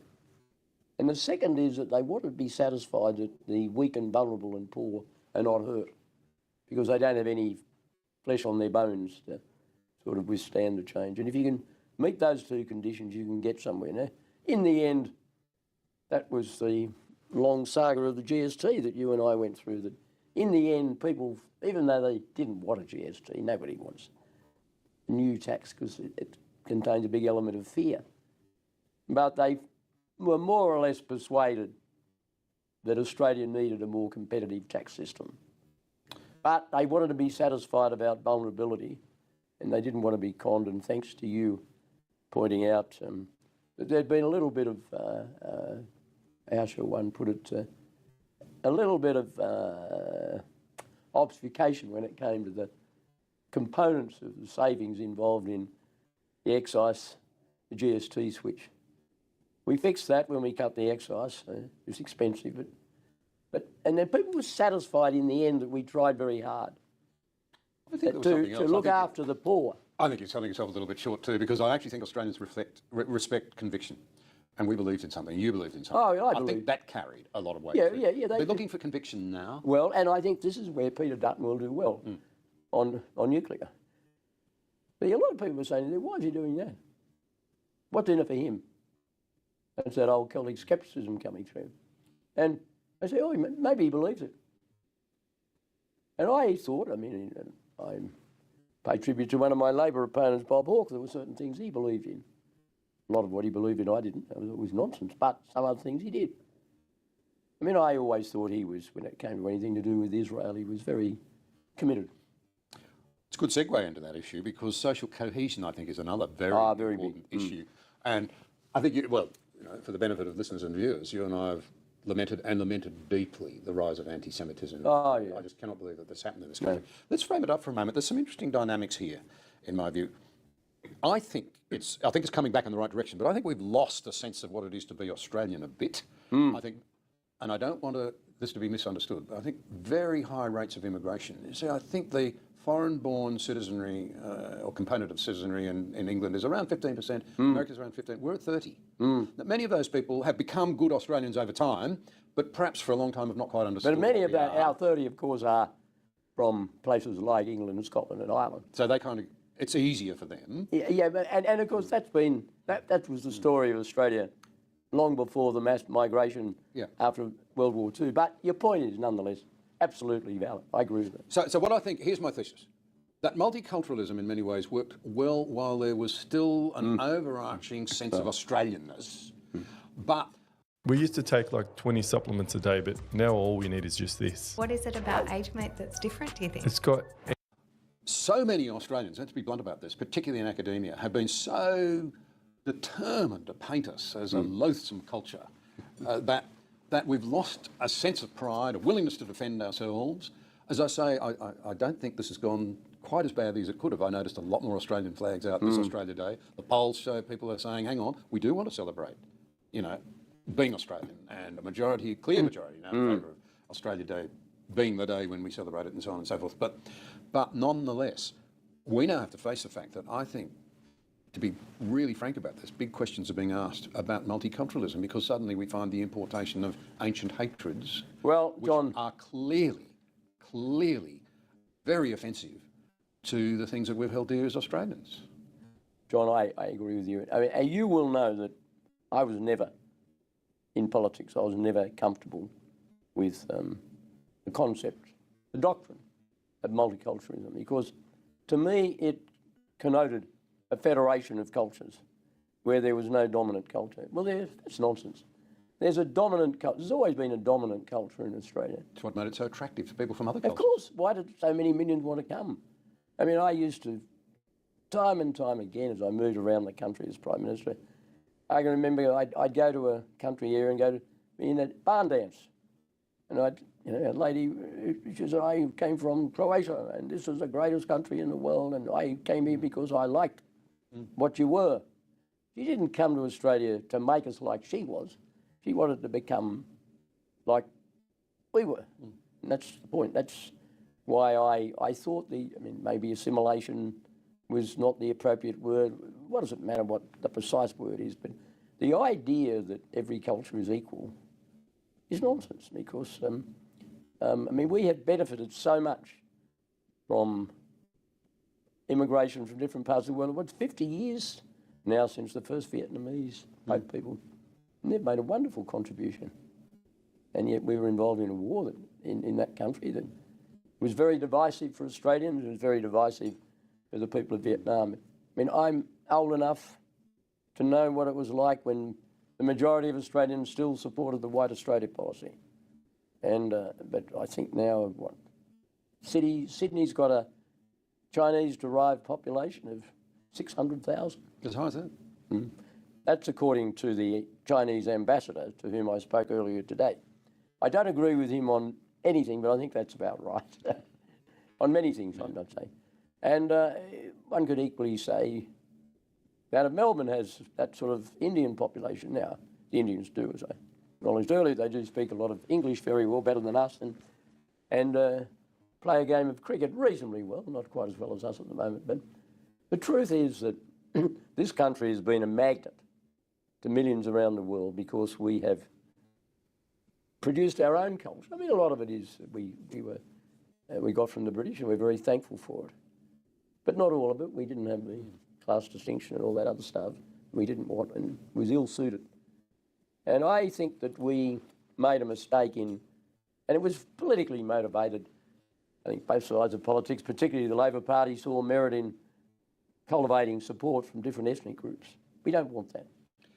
Particularly when those ethnic groups are unable to leave behind ancient hatred. Well, that is, I mean, we remember, many older Australians will remember the bitterness that existed in this country based on sectarian divide between Protestants and Catholics, and which of course came from the Anglo-Irish dispute, and of course it morphed into a much wider spectrum, some of the divisions and hatreds of the old Yugoslavia, and some of the divisions that came out of with the Sinhalese and the Tamils in the old Ceylon, now Sri Lanka, all of those differences. We don't want them. And John, neither do most of the people who came from those countries. Well, that's they don't want them either, and they wanted to be new Australians. In time, the adjective new was dropped because time rendered it irrelevant. But what was wrong with it? What was wrong with being called a new Australian? The bandying around by the left of terms like Islamophobia. Oh, you're an Islamophobia. Well, we need to be very wary of that. There's been a fair bit of that in Britain, and it turns out that it's covered up some truly some of those terrible things. But I mean, real Islamophobia would be a terrible and unwarranted thing. But to use that as a term to shut down debate, to justify... this idea that you can't condemn anti-Semitism without simultaneous... That's my point, really. Condemning Islamophobia is ridiculous, because I'm not aware of that, and God forbid it should ever happen, that Islamic places of worship should be desecrated. I mean, I can remember when we sent our forces to the Middle East and they were going to come up against potentially military units in Muslim countries, appealing to Australians not to exhibit any hostility at all to Islamic people in our own midst. And I actually said they were a treasured part of our community and entitled to respect, because I was conscious of danger. Now, I find any attempt at the moral equivalent, or you can't condemn one without that, that's ridiculous. I mean, the fact is that October the 7th, 2023, saw the murder of the largest number of Jewish people since the Holocaust. Nothing at all of that. And it stood in its own right, if I can put it that way, as a modern act of pure genocidal evil. Yes. And it should be, and it was a mistake of the government and many people not to condemn it in those terms from the very beginning. And I mean, I think, I will support any attempt by federal or state government, and I do think on this issue that the New South Wales Premier has demonstrated a bit of leadership. If somebody in government on the other side of politics to mine, he's done it well. I can't say quite the same thing about his federal counterparts, and I'll leave it at that. And the truth is that the Labor Party has a tradition going back many decades of taking a strong pro-Israeli, certainly disavowing anti-Semitism of any kind in Bert Everett and Bob Hawke. But now we find ourselves in a position where our Foreign Minister, who seems to have enormous influence in the government of the day, I must say, agreeing with every tin pot resolution put up by the UN, which is so profoundly anti-Israel that it's impossible in my mind you can't, in my view, anti-Semitism. anywhere in the Middle East unless all countries in that area, all of them, accept unconditionally the right of Israel to exist behind secure, defensible boundaries, and they don't. And there are still a number of those countries that they went to war when Israel was created. Yes. To stop that happening, and they've never really put down their arms, if I can put it that way. And until that happens, you won't have a two-state solution. I mean, a two-state solution can take different forms. Oh my God! I'm a little nervous because I have no clue what's about to happen. The form that Penny Wong wants is the form the United Nations wants, which involves, as far as I can find it, an acceptance of the fact that some countries surrounding Israel refuse to accept her right to exist. Well, that's not acceptance.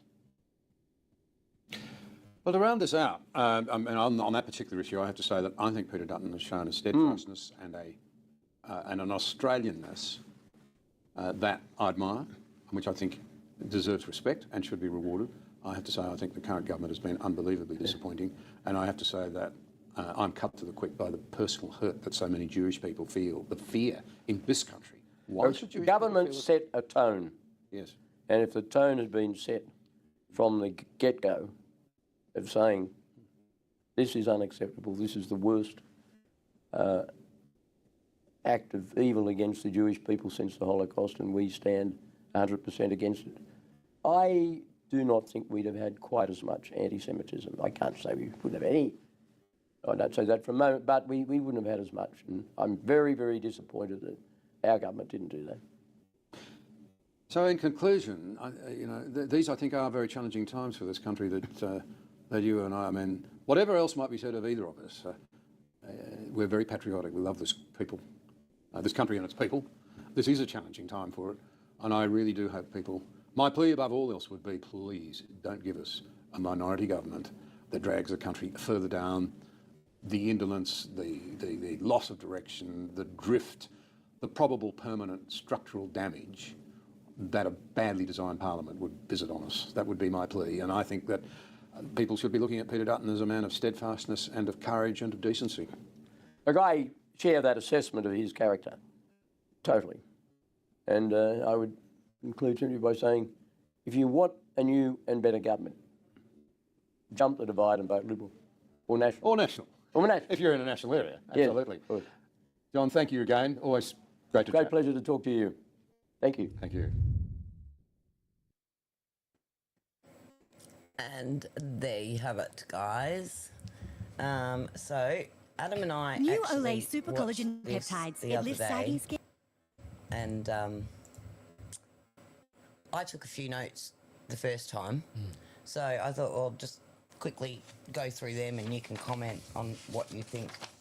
So what we've got to remember is that, pardon me, that interview was 6 months ago. Yeah, the May, the federal election. And thank you to John Anderson. So you saw his website, johnanderson.net, I think it was, or .com.au.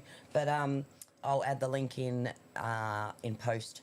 So we want to I want to first of all just note that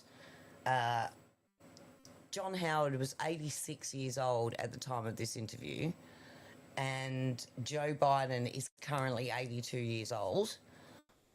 There is no way in hell that Joe Biden could have withstood a scrutinous interview for an hour, which that one probably would have went longer because it would have been trimmed in post. You know what I mean? So it probably was like a 2-hour interview that was trimmed in post to an hour. I know blokes that have died at 40 too, so... Yeah, I get that, but I'm talking about competency. Yeah. Like, if he could, at 86, he could probably step into government again today, to a degree. You would know that he's got his faculties about. I think he's, maybe on the sort of... on the one foot in the grave side of living, but competency-wise, I would have more faith in John Howard coming into Parliament at his age than I ever would have or could have in Joe Biden even prior to his getting elected. At 100%, and this is why he's, whether you like the party or John himself, Howard that is, whether you like him as a politician or as a person, you got to put that aside and just see it for what it is. He still seems sharp and in tune and understands what's going on around him in a political sense. You know, to hold that conversation with his mate. I mean, Anderson's his mate from the National Party from back in the day when they were both in government. Yeah. John Anderson, have to say, was was the leader of the Nationals. Well, he was in a pretty comfortable environment when he was having that discussion. But good on him. Like I say, with you again, like him, loathe him, the Liberals or not, when he talks, speaks, does interviews, has a session speak, whatever, he's just sort of pretty well respected in this country, that people give him the time and they listen to what he has to say.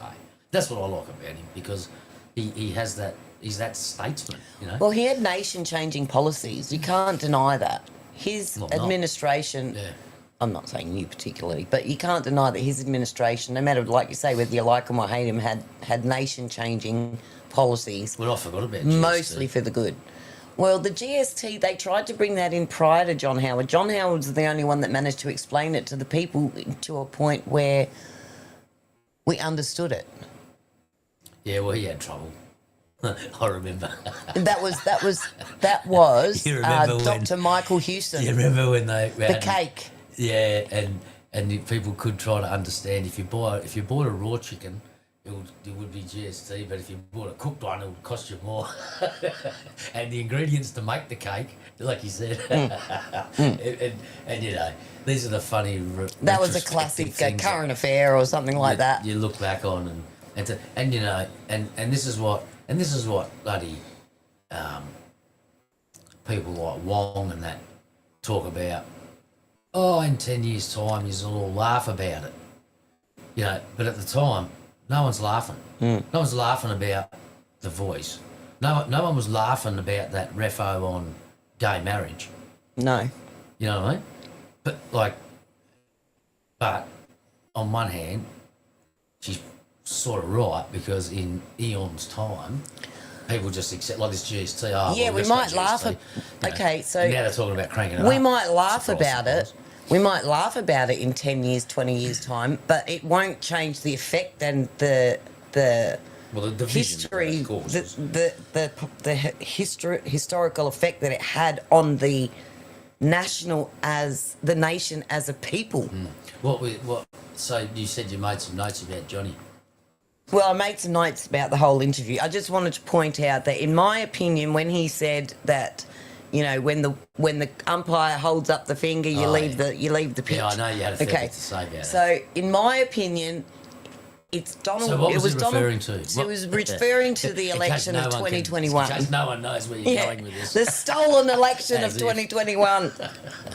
Right? So, and as I said to Adam before, even Scott Besson, the current treasurer of the nation, still believes that there was a stolen election. But, so he was referring to the fact that, as you said, he fought it all the way to the end. Now, the end, when the finger goes up... Well, it's still not over. That's right. The finger doesn't go up until the 20th of January, 2021. What Johnny... And on that morning, he evacuated the building without SWAT teams, without... Yep, okay, so you're speaking in a literal sense. What John Howard was referencing, and this is what people find hard, the colloquialisms and some of the jovial nature that Aussies have, he portrayed exactly in those comments, because what he was referencing, for those that don't know, maybe that are watching from abroad, when the umpire's finger goes up, so in cricket, when you're out, those that know cricket know what it means. The finger that means you're out, gone. Now, in Australia, sport is pretty important, rightly or wrongly. Like, I don't. Well, and in America, just different sports. Yeah. But in cricket especially, because it's a gentleman's game from the old country. The umpire has ultimate respect, and you just don't. You don't mess with the umpires, You know, it's like touching a referee. That's the lowest form of sportsmanship ever. So, what he means when he says when he didn't leave when the finger went up, he doesn't mean that he didn't leave on the day that he had to leave.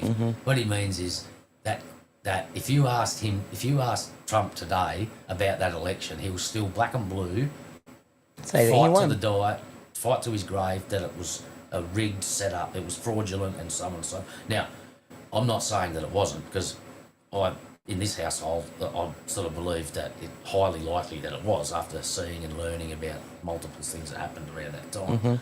But from another prominent leader's position in the world, Of course, they have to be diplomatic. yeah, okay. So when he says he didn't go when he got told he lost, he doesn't mean that he didn't leave the White House, like you're saying.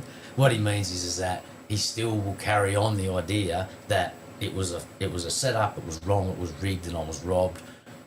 But I have to accept it and can't talk about it. But he, But to disparage the pardons on the January 6s, and then not disparaging what they allowed to happen during the border crisis and all of the other things that were happening. Yeah. But again, he's seeing it from a different angle, a different perspective. It's almost like a Biden. He's almost like a goody two-shoes bluey. Well, he is. But look, you said it yourself. He's 86 years old. He's from an era when he can remember the White Australia policy. He was a mega centre right leader. Mm-hmm. I can understand his views. Yeah, I can understand his views. I can understand his views too. That's why I wanted to show this interview, because it's a reflective and respective look at his own career. Yeah. Well, I did like about they touched on all the relevant things, and look, and that interview when that was done, that release, that discussion, let's call it, with his mate, it wasn't done by chance. Yeah, he referenced the Reagan and the Thatcher eras as well, which was around his time.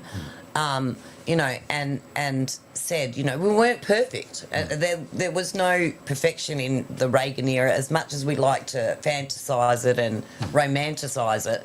Even Thatcher, to a degree, the Iron Woman or whatever they call her, the Iron Lady.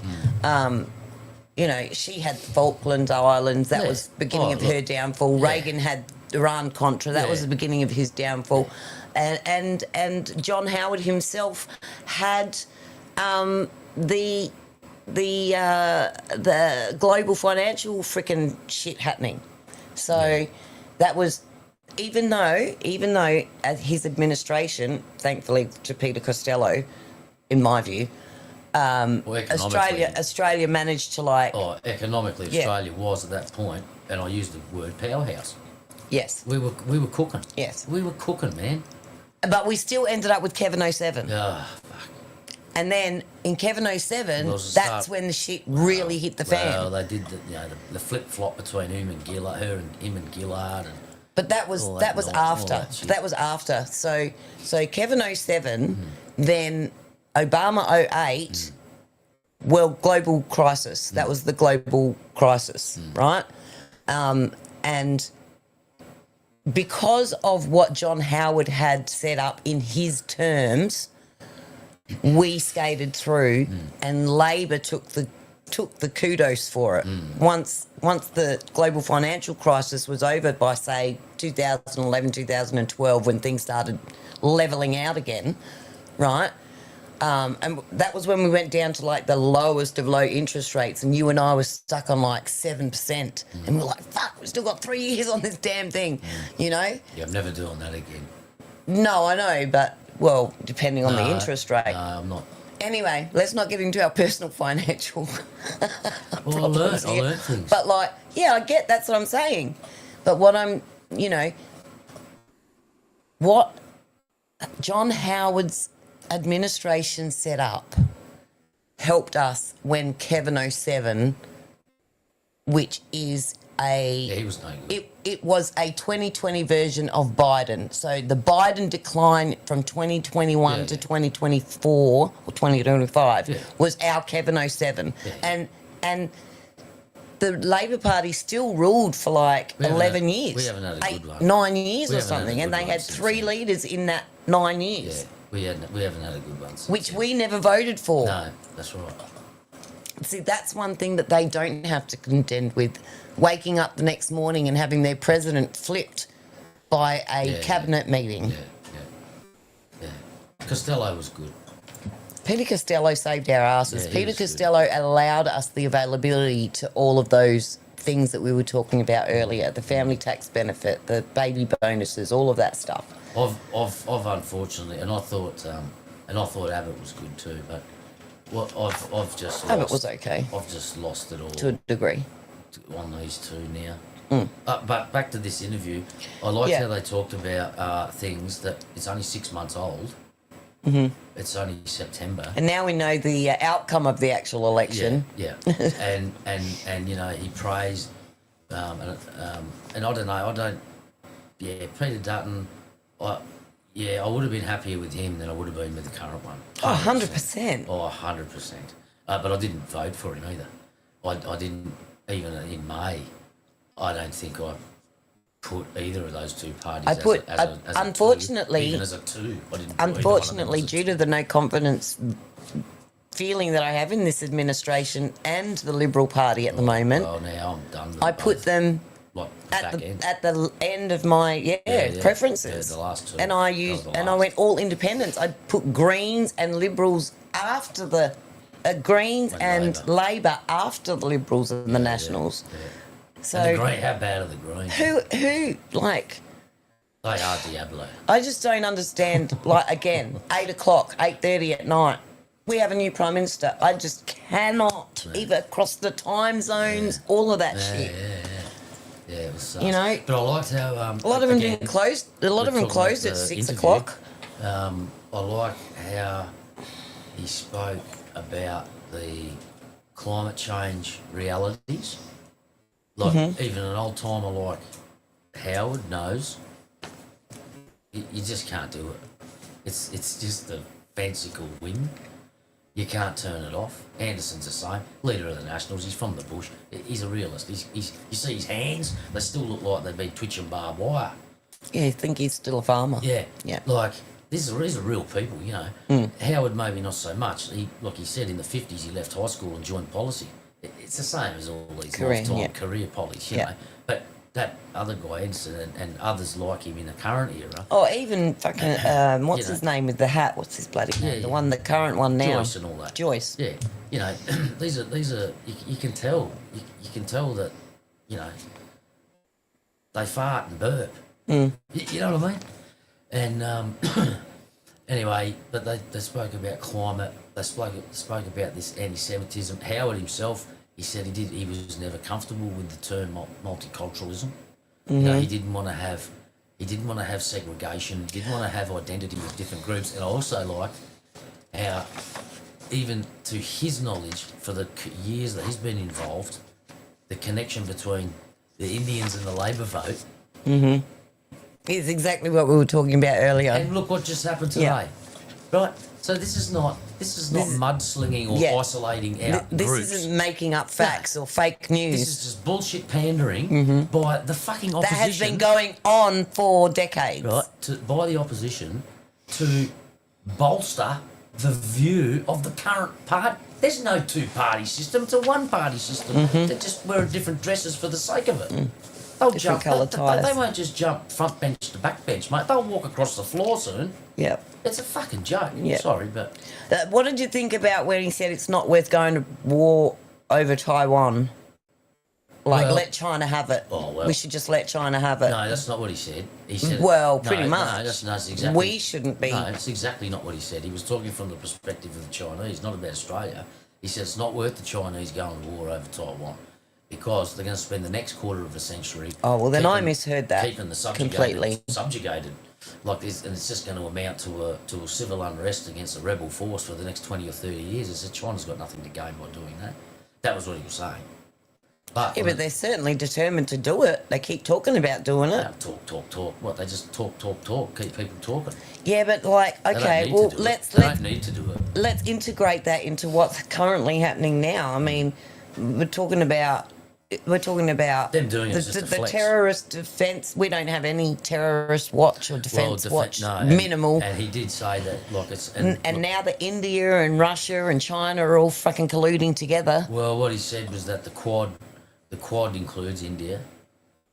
The Quad is Australia, US, Japan, and India. Yeah, but India's playing both sides. Well, that may be, I don't know. They are. They were at that thing with bloody Russia, with Putin in China, with Dan Andrews. Well, he's a fucking worm. Yeah. What the fuck's our Australian ex-Victorian Premier doing in China? His name should be banned on Australian media. He should be banned from Australia. He should, if Donald Trump's talking about revoking Rosie O'Donnell's citizenship, we should revoke Dan Andrews because I don't want him back on Australian soil.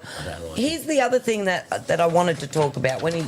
I'm jumping ahead a bit, but when he was talking about the immigration, and he was saying how that Sydney's got a population of 600,000 Chinese, right? These people did not immigrate without permission from China. They're all fucking spies. It's long known that you don't leave China without a job to do for China.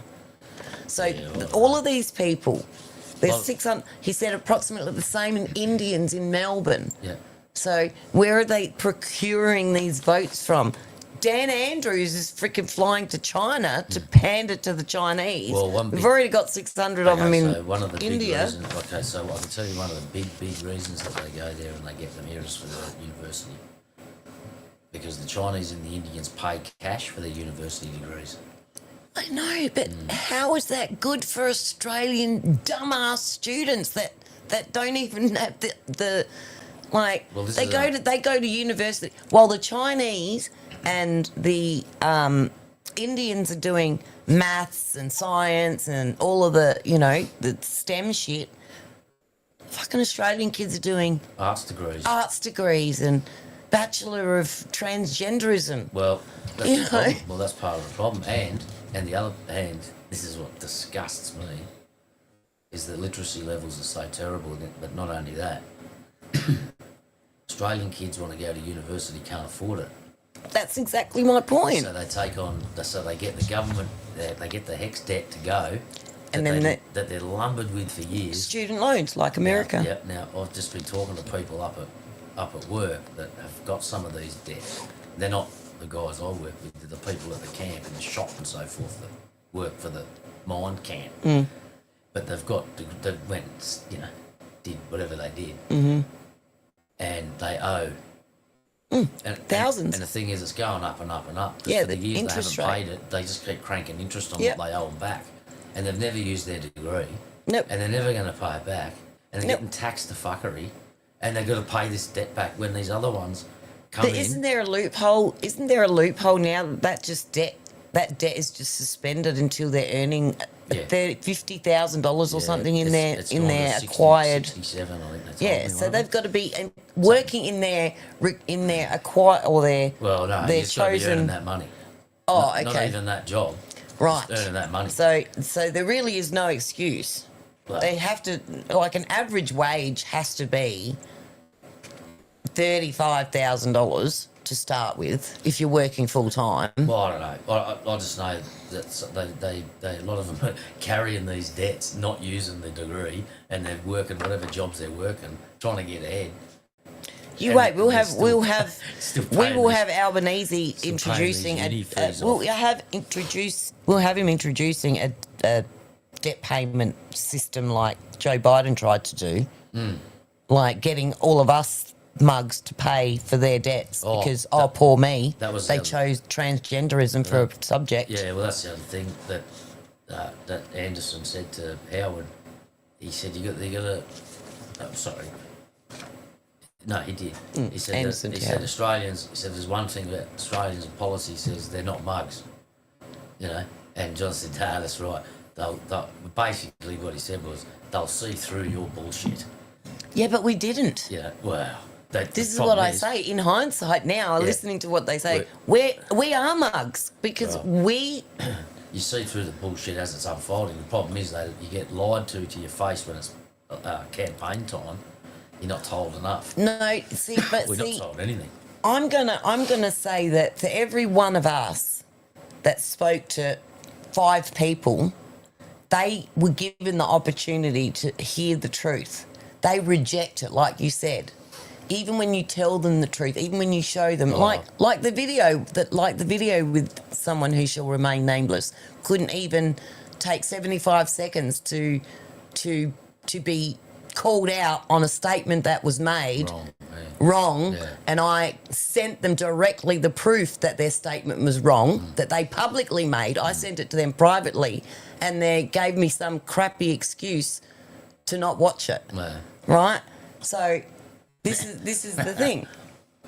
And we are mugs because we can't convince these people that they're lying to you. We're telling you they're lying. You don't need to wait until the lie hits you in the face. Yeah, no, he's talking about it on a different level. He's talking about it more broadly. Like he says, you got to have 2 things. Yeah. It's got to be. Must be in the public interest and must take into account the weak, the poor, and disadvantaged. Like there's the 2 things that'll get things over the line in this country to the majority to get it in favour. Like, but do you think that Peter Dutton met that criteria in this campaign? Oh, I don't. I didn't have that to work with to analyse. Honestly, Dutton didn't do anything. I don't think either of them met that criteria. That's what I'm saying. No. Well, Howard says you've got to. People have to understand that it is in the national interest, and that the little fella can't be any worse off. That's what Howard said. That's what he meant about what he said. I mean, he said they've got enough flesh on their bones to like deal with the outcome. So if I don't know what to pick, but let's say there's an idea of, we're going to do this, and then everyone beats it out, and he says it's great, and he says it's no good, and he says it's going to cost $10, and he says it's going to cost $1 million, and they fight over that for 4 weeks, and as part of that stoush, one of them can make it known that no, it is really good for everybody because 4 points of whatever, and no one's going to be affected negatively because another 3 or 4 points. If you can sell that message, people will get on board. That's what Howard was getting at, Yeah, but you've got to sell that message broadly. What was stopping it from being sold broadly? They both had equal airtime, I'm sure. Well, they just didn't do it well. Like, that's what I'm saying. I'm not even gonna. Like there was no broad spectrum. Talk about. There was no usually even. Let's just go back to Kevin 07 and Howard. There's no way I'll remember back then. Well, for me, right? Because I had a child at that stage, I was conscious of politics and policy and economy and shit like that. Like, where was I? Where were we? Kalgoorlie. Anyway.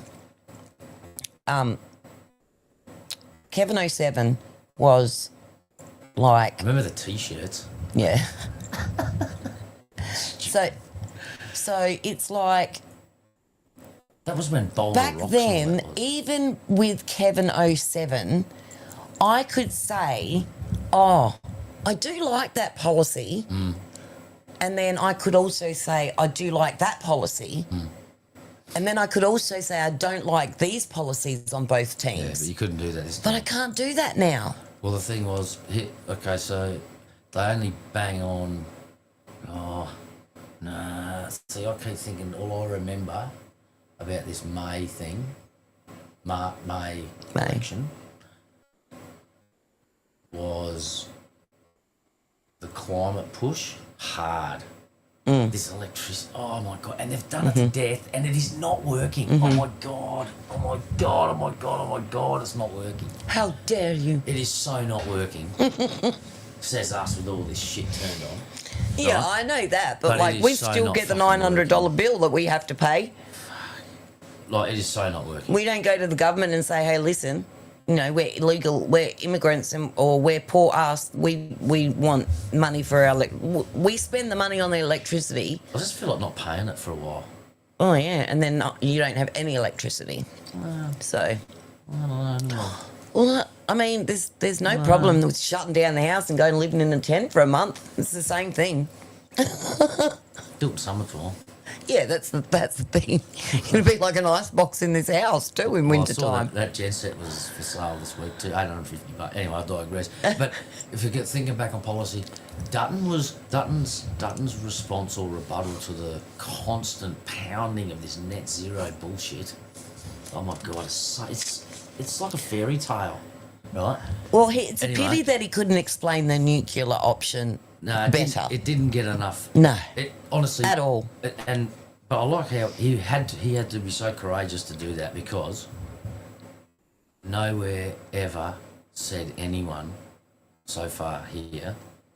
No one's even probably drawn a map or a blueprint for a nuclear power plant for Australia. Yeah, I don't know if factual about that. Well, I'm sure somebody's dreamed it up somewhere, but well, okay, so so it's highly likely then someone actually has already designed one. Well, I mean, if you go on what I talked about earlier, Bill Gates has designed nuclear power plants as big as this plot of land. Yeah, I like these SMRs. So it could be dropped SDRs? at the end of your street and power your whole suburb. Yeah. With very SMRs. little emissions. Yeah, so they're trying to reach this net zero with renewables that aren't going to provide net zero in the slightest. And as he said, walking away from negotiations about nuclear with the UK and Europe in the face of less emissions being put out This is what's so from the energy. It's just so hypocritical, and it's just so it's a key component to limp-wristed handbag swinging. This nuclear energy here. Let me tell you, nuclear energy is the GST of now, of our time, because no one can explain it in a way that people feel comfortable with it. No, that's all right. Well, hopefully they're going to have to get comfortable with doing the camping in summer thing. Candles. Yeah, because the country sits on all the uranium and all the coal. Yep.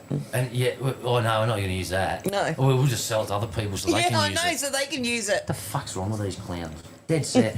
And fucking all these fucking handbag swingers that live here in this country are lapping it up. Just lapping it up. Yep.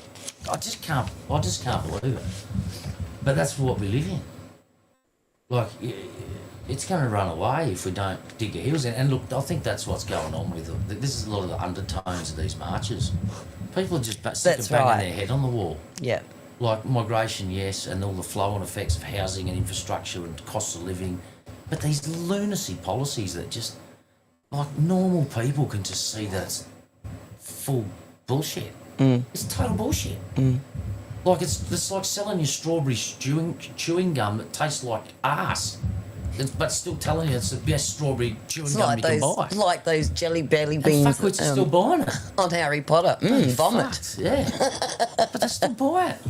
They still just keep chewing it, blowing bubbles that taste like arse. Fuck. But it's like, it's almost like if it's so bad. Your ears were in place of your nose since the dawn of time, we wouldn't think it was any different until somebody was born with ears on the side of their head. Yeah. Well, look, that's just what I know. That's just what I think anyway. To me, it's so plain and simple.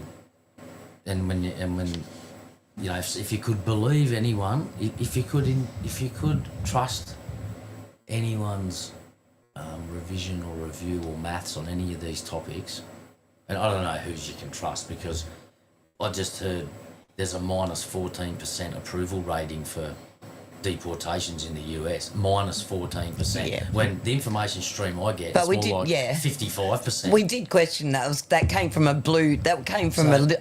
liberal Democratic commentator. Right, so the same things happen here when you get some full leftard telling you that if we don't change to wind and solar to help and cut out 50% of our coal exports or our own coal-fired power generation and go to alternative ones, that everything's going to be fine. Oh, no worries, we'll be fine. Mm. And But they said it on the interview. Okay, It'll so then you get be the- 50%. Right, so then you get the other side saying, if we shut down 50% of our coal-fired generation and rely on the other stuff to top it up, it is going to be so far from fine, it's not going to be funny. Yeah, there's no way that we could rely on that alone. No, there is no way because. No, so what I'm saying is, you'll have to you still have to run coal-fired power plants. Yeah, that's what I said. 50% of the coal-fired power stations. Yeah, but they want less than that. No, don't read what they want. What I'm trying to say to you is, if you get one group of people saying, if the topic is we've got to chop off 50% of our coal-fired power generation, so that means we still have half. Yeah. And the rest of our current demand and what we need over the next 5 to 25 years is going to be on the alternatives. It's going to be all fine. Oh, great. You said so. It'll be just great. Until it's not. Then you get the other group saying, with exactly the same set of parameters, like, it is so not fine. You go, well, who do I believe? So you listen to their number, or you listen to either You stat. listen to both sides. Yeah, you listen to his stat, and they're totally polar opposite. So far fucking the other way, you go, well, one of you is way wrong. So... Well, both of you are way wrong, and there's this happy medium somewhere. So you do your own research. Exactly. Right. So we've had solar panels on our roof for 13 years. Not for the last 12 years and 3 months. We've had bills. I haven't seen any benefit from it. We've seen benefit from it, but that benefit's quickly gone after the rebates were removed, and then direct reasons why. So no, but I'm just saying. So you do your own research. For the first maybe 18 months, we got reasonable power bills. We even got a credit once of $45. Yeah, this is 26 solar panels on an Australian roof. And we went facing from north. like $1,000 bill, which was like a lot back then. That's a month. A month? No, that was 3 months back then. That was $1,000 per quarter back then. Now we're paying $1,000 per month. Yeah. So $12,000 a year. Oh, I just want to shoot myself. On coal-fired power, electricity. $400 and something a quarter is how much a year on gas. So there are alternatives for cheaper energy out there. They won't let us use them. They won't let you. They want to convert go and have a look at a new housing estate. Tell me if you can find a house that's got gas in it.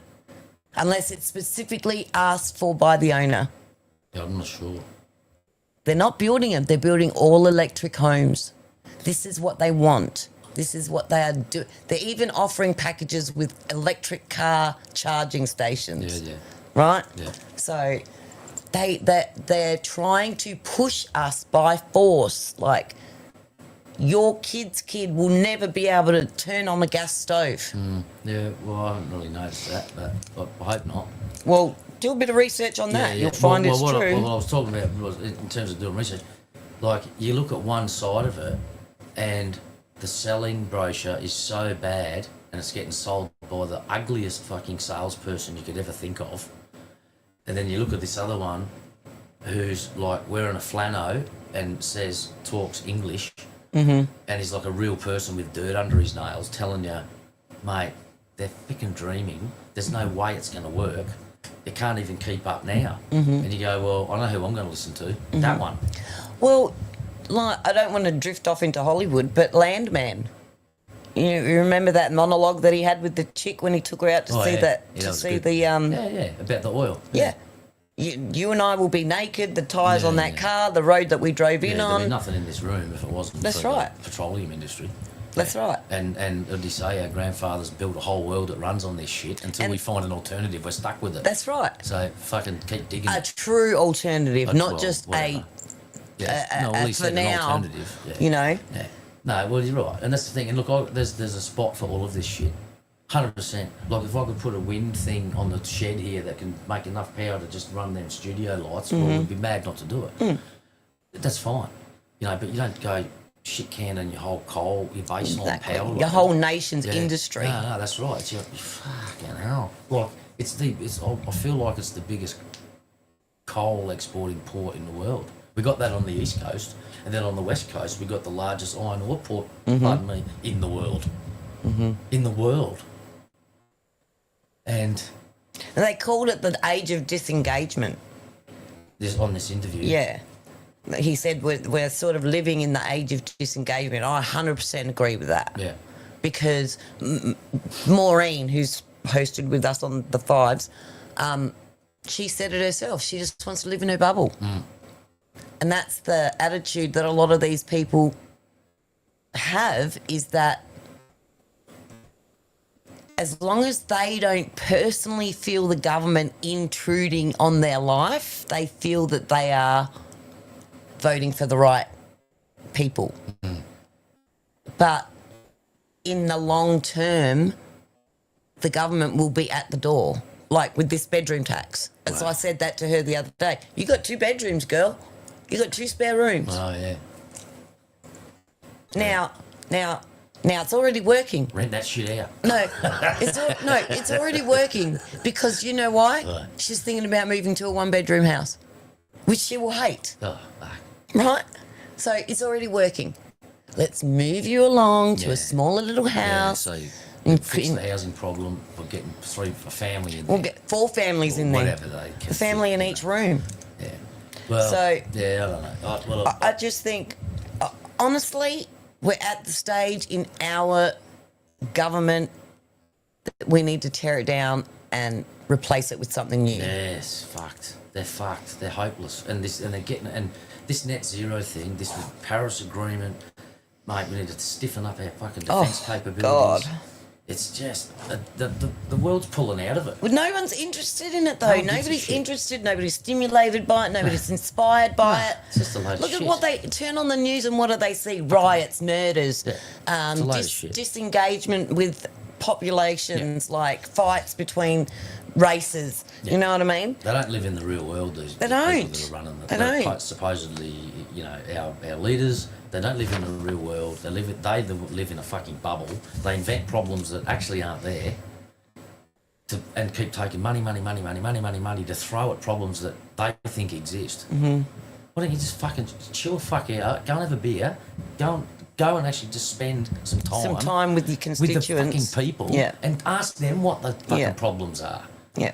They just think they That's know. why the Bob Hawke. problems. That's why everybody loved Bob Hawke, because that's exactly what he did. Yeah.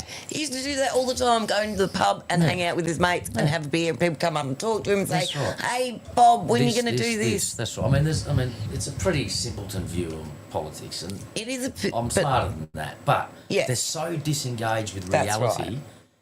that you just have to resort to this full bogan explanation to just get your frustration out. And it's come down to knuckleheads waving our flag in the main Murray Street Mall or Rundle Mall, whatever street it was in the city, whatever city you're in.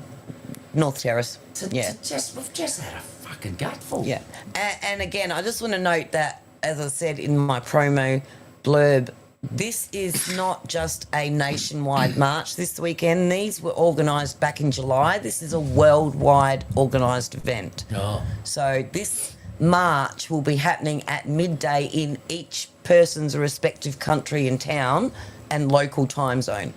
There is no limit as to where you can organise to get your permits to march or whatever. Like if you're in a small town, you can organise for a permit just for that town, or you can organise for a permit for the whole shire or borough or whatever you call it. And you can also organise by state, which is what we've got, a few state ones, and then there are other websites that can lead you on to your regional stuff. And look, I'm not a... Again, I'll be live streaming from the rally again Saturday, and hopefully we'll have a bit better coverage because we might have a 2-man team. And, most centred people in Australia would be anti-protest. I don't look at it as a protest either. Well, I look at it as a. Well, that's sort of like this rally, marching, a gathering of the masses to Gathering of the masses. you know, to like show your discontent. Yeah. It's look, it's frame it however you want. Most centred, normal people, like We don't want to fight. We're not looking for a fight with anyone. We're not radical viewed on anything. Mm-hmm. Maybe a little bit on some shit. Or some shit but, like But that's just personal men can have differences. babies. Yeah, but not that sort of stuff. No, but I'm just, for example, throwing it out. Well, I'm trying to say the complete opposite of that. That it's not about men can have babies. It's about just normal, like our next door neighbours who are like in their 70s, like retired people, right? Just normal, work their whole life, normal people with grandkids and go to church on Sunday stuff. Yeah, they've made up a lot, quite a majority of the marches. Well, it's got to the point where even those people are just over you.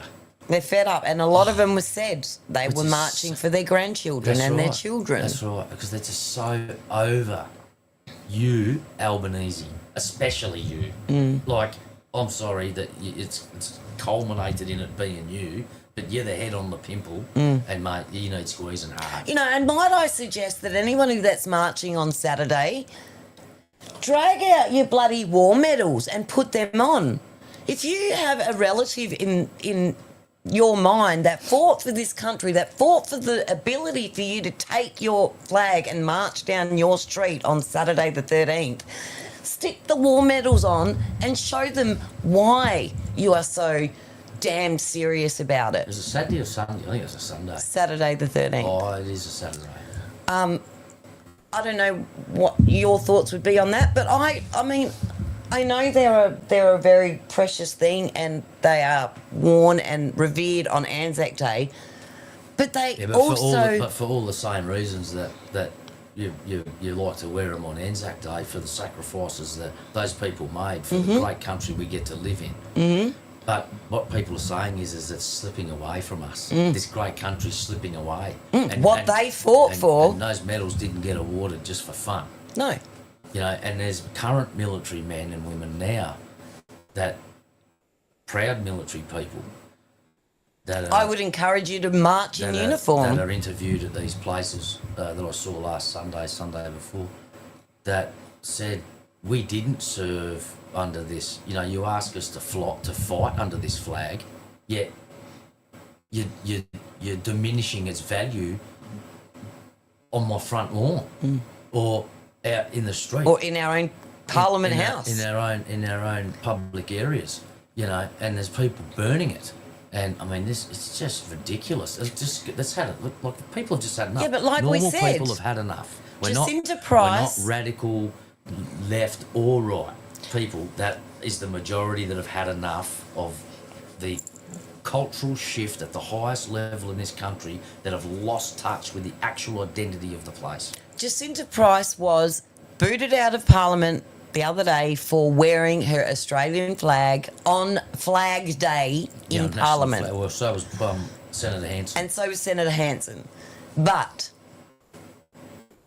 what's the point of having a flag if we cannot wear that flag or have representative of that flag on our person? What's the word I'm looking for? Shocking, not shocking. What is so... Well, there's no word. Atrophying about it. Well, I don't know. I don't know what the word is, but they're just total sticks in the mud, pains in the asses, anti-Australian government, that they think it's offensive. That's it. Because they're so scared of upsetting... Anti-Australian government. They are. It's the Australian anti-government. But they are the government. They are so shit scared about upsetting a portion of somewhere in this country that they've just let this fucking radicalism go so far to their fucking heads that they've just lost the actual vote base, the bread and butter of And how far away are we from losing the complete rule of law? Look what happened in America. We'll go to that now. What happened to Iryna Zartuska? Yeah, the young Ukrainian. It's terrible. Look at where we are in the world. Terrible. How far are we as a nation away from that. losing, from getting to there and losing all aspect of rule of law. That guy had 14 priors. Yeah. Well, there's a pretty significant. Well, we're there. I mean, I saw footage the other day of a group of up to 8 young men with machetes. Exactly. Slaughter a 12 and a 15-year-old Yep. African kids in Victoria Yep. on the street walking home from basketball training. Yep. Slashed them to death. Yep. With machetes on a suburban street. So we're there. We're already there. It's disgusting. The Victorian government's fucking totally lost control. She's the other people that need squashing. That Alan, just so happens her name's Jacinta Allen, yeah. You know, but she's like, you know how you have a north and a south pole? Yeah, she's like the south pole of. She's the wicked witch. Yeah. She's the wicked witch of the east. Which witch is which? She's the wicked witch of the east. And she prescribes to the Dan Andrews mantra, and she's, to me, she's no good. And I'm thankful that I don't live in Victoria. Oh, I would never live in Victoria ever now. I feel really bad for the people that have to put up with her. The discontent in the rural sector over there is like huge. What happened with the fire emergency services levy for all the rural firefighters, which are all the landowners protecting their own shit. Yeah. Like no one else comes and backs them. No. And the people in the bush in this country are getting absolutely Reamed. fucking rogered. Yeah. And on the back of all this, oh my God, like this access to land stuff that's happening on these farmers with the transmission lines and the erection of these wind farms. Yeah. They've got no say. People just come onto the properties. Like, there's a lot more to this issue that I don't know about. That is me just skimming over the top of it. Yep. But you asked how close are Yeah. we? Well, unfortunately, Australia, we're there. Because you cannot deny that those 2 young boys were slashed to death. Slaughtered. In their street, walking home from basketball training about a week ago. I'd be interested to know the immigration status of the perpetrators. Well, again, good luck finding that out. Because immigration statistics and how they relate to crime, getting that information Fudged. is very, very difficult. Same with this is what they say. Oh, crime statistics are lower than they've ever been in the last 30 years. Do you know why that is? Because you ain't fucking reporting the crimes. You're not recording any of it. So was the world having this conversation, or was the world watching what was happening in England and Germany and Luxembourg and places like that, this in Europe,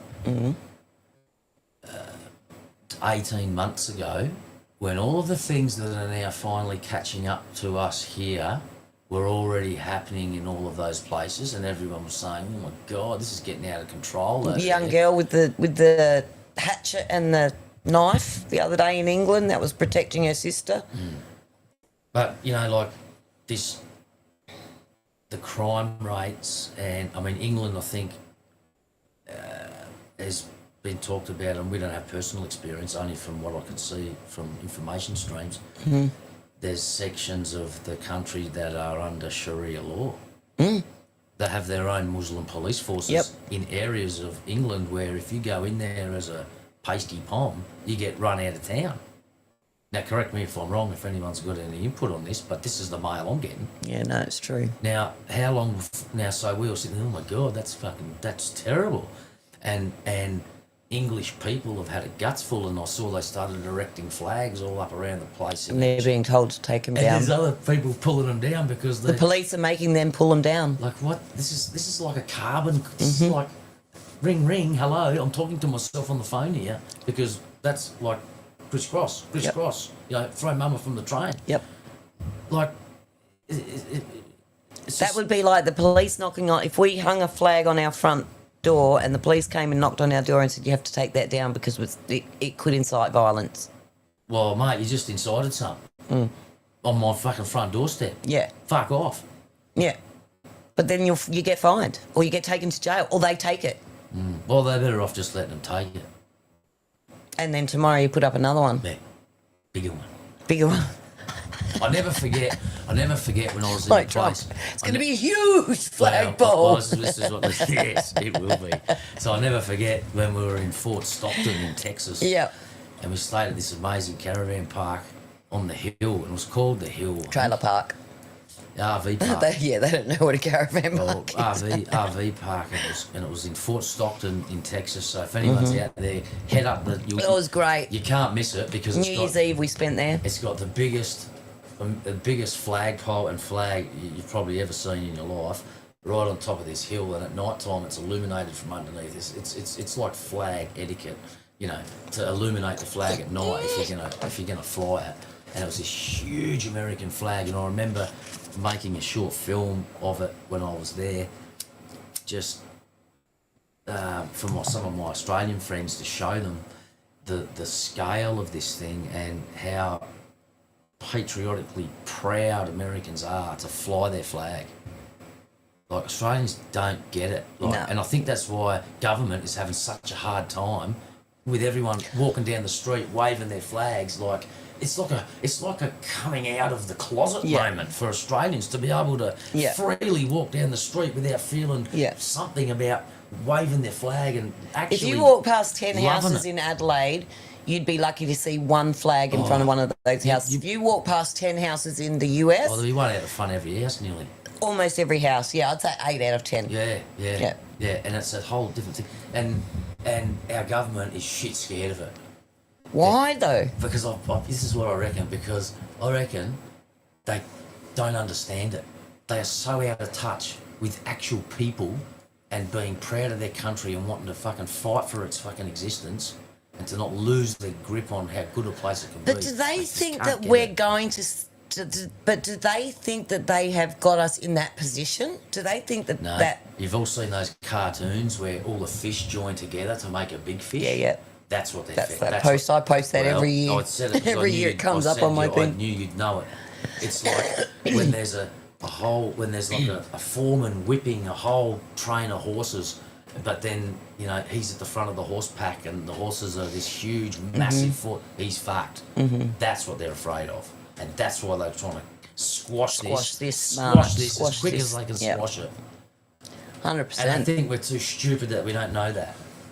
Well, And I'm not saying we need to run over the government some sort of coup d'etat. no, I'm not talking about any sort of not about- violent it's not about takeover. violence. We have to use our vote, It's our about- voting voice. Yeah, you wanna- That's the voice that we have legally our option. You want a referendum of voice? Fucking referendum 20 million of these ones. Yeah. And then you'll get your answer. And I don't think they're going to like it, you know, because enough is a fucking enough. Like, because you if think- they don't do that, and again, I'm not about inciting violence to get results. You've just got to be real. You've got to be honest with your people. You've got to be honest with the direction that you're steering a country and a nation. They can't be honest because they know they're there for a short time, not a good time. You know, they're only in it. They'll all piss off. Look at Howard. I mean, he's no angel, but he's living his best life. He's 80. He's going to die. No one's going to care. We're all going to die. No one's going to give a shit. But it's what the legacy we leave for the next. Care about lot. how much the state funeral costs us. Well, I won't be getting one of them. No, we'll care about how much his state funeral costs us. Oh, well, you know, some people, that's just what they get. But, you know, like, it's not about a violent interlude to get the result you want. That's just lowering your standard to be exactly what you're saying. Well, you don't wanna history, be. like, okay, aside from things like the revolution, right, history proves that violent coup takeovers they're no good. don't really work out in the end. Well, what are you going to do? That will never happen. You just... Well, because The problem here's is the be- first problem. problem is- Usually when there's a coup, it's usually instigated by another government. Well, It's helped along by another government, colour revolutions and all of that shit, well, right? it's got to be done by the military if it's going to be done. Then you're at the mercy of other governments picking your next leaders and inserting them, and then it just leads to another coup. No, it's not. That's not what we need That's here. definitely not what we need here. We have the strongest We need to... position in the world with paper ballots, no machines. As they've proven, all the counts can be counted by 8:30 that night for a whole 28 million people, right? Well, you're right. That's how you initiate change. And the other way to initiate change is just keep raising the profile of the nation's unhappiness. Keep marching. Yeah, the cameras are on. Keep marching. You keep marching peacefully. That's what you've got to remember. That's right. If we allow them to instigate us, we fail. We lose. And everyone will get their chance at the next ballot. And look, this was the disappointing thing about January 6th. We allowed the few to instigate the many, which caused January 6th, which is the first thing that we did not want. Everybody watching at home, watching January 6th, including myself, and I didn't vote, said, well, this is fucked. This has just fucked everything for us. We have no chance of getting any sort of it's about credibility debate happening in the caucus. Yeah. So the violence just puts you on the back foot, and you've got to work your way back from there again. Constantly working your way back from violence is not going to help anyone, and it's certainly not going to change the direction of this nation. No, it's totally unprofessional, and you might as well fuck off. That's right. And we end up with reputations like Venezuela and like Maduro, how the US is trying to haul him in. Well, the problem we've got here is that what we're seeing the violence escalate between the people. Just the people. Not against the government. But there is a lot of racial divide here with this Palestine, Ukraine, Gaza, bloody Palestine, Israel. See, I don't see it. It doesn't affect me. Well, everybody saw the Palestinians take over the Sydney Harbour Bridge and the Opera House. That's not what I mean. I don't physically see it when it's out there happening. I see that, but I personally don't have on our personal level of communications with people. My personal interactions with other people, like if I'm talking to a Pakistani person, no, I'm not talking. I'm not going to Pakistani. If I'm talking to a Palestinian person or even a Muslim, I wouldn't even know. Well, there are tells. If you're talking to somebody, you don't attribute what's happening over there to that person. I don't even have a stance on that. Oh, I do. Yeah, I just don't. I just think, I have my stance, and my stance is similar to Donald Trump's. It just needs to fucking stop. Look, I won't condemn Israeli people, but I will condemn Bibi Netanyahu. I 100% believe that he is trying to continue this war. Look what just happened with Qatar. And now they're trying to pin it on Trump, saying Trump gave them the go-ahead to do it. Trump was on the phone telling him, get the fuck out, they're dropping a bomb. I don't like that all those people got killed in October. Of course not. 7th. Well, that was disgusting, and all the stats and the way this has been the worst thing since ever, and all since all the that. Holocaust. Yep. And so then, what's the big problem with people? Let's say here in Australia with Israel. What is their issue with Israel? Just people, and most of them have got multicoloured hair and shit. Well, what they're saying is that Israel is. But didn't the Palestinian Hamas people kill all those Israelis at that concert and all that, and went through that little village and shot them all up and hacked up babies and all that? Yes. Right. So the Palestinians did that, but the Israelis are bad. But you've got to look at it retrospectively. They've had several attacks, not as big as October 7th, but they've had sporadic intrusions from Gaza and have these bombs and suicide bombers and blah blah blah. Okay. So they have these attacks, and it's never been replied with by this is war. No. So now, correct me if I'm wrong. It's like 2023 when this happened. 22, I think. 2023 years since Christ was born. Since Christ died after death. Right. Of course. But they've been doing that for longer than that, haven't they? The Muslims and the Israelites have been fighting since the dawn of times. Right. But this Gaza West Bank problem and all that, this is a British-born problem post-World War II, when the Jews were brought back to Israel and given somewhere to live by the English. Right. So the Israelis were supposedly promised by Britain Israel the promised as land, Jerusalem. That's right. But they... Who was there? The Palestinians were all living The in Palestinian... Okay, so there is some speculation that Palestine isn't really actually a nation in itself. I guess what I'm getting at. But then you look back in history, like thousands BC, right? And there is a Palestine or Palestine, it's Palestine. No. It is. So what I'm getting at. No, there was another name. If you go back to the biblical, time, the Israelites and the Palestinians are getting talked about. Then. Philistines. The Philistines. Sorry. No. That's what I'm saying. The Philistines were Roman or Greek. Yeah, all right. Well, I'll take that back then. But this dispute over this disputed land has been because Jerusalem was the promised land since the Hebrews fucking were taking the slaves in Egypt. Since God looked down on Abraham and said, "You will take your people to the promised land." So why then did it take this October 7 massacre for all of these normal, just go about their business Australian people to all of a sudden get so infuriated and block off the bridge and all that? Or is it? This is what I just don't get. The blocking off of the bridge is like 2 years in, 2 years in. I think we were coming up on our third year. This is our third year this October.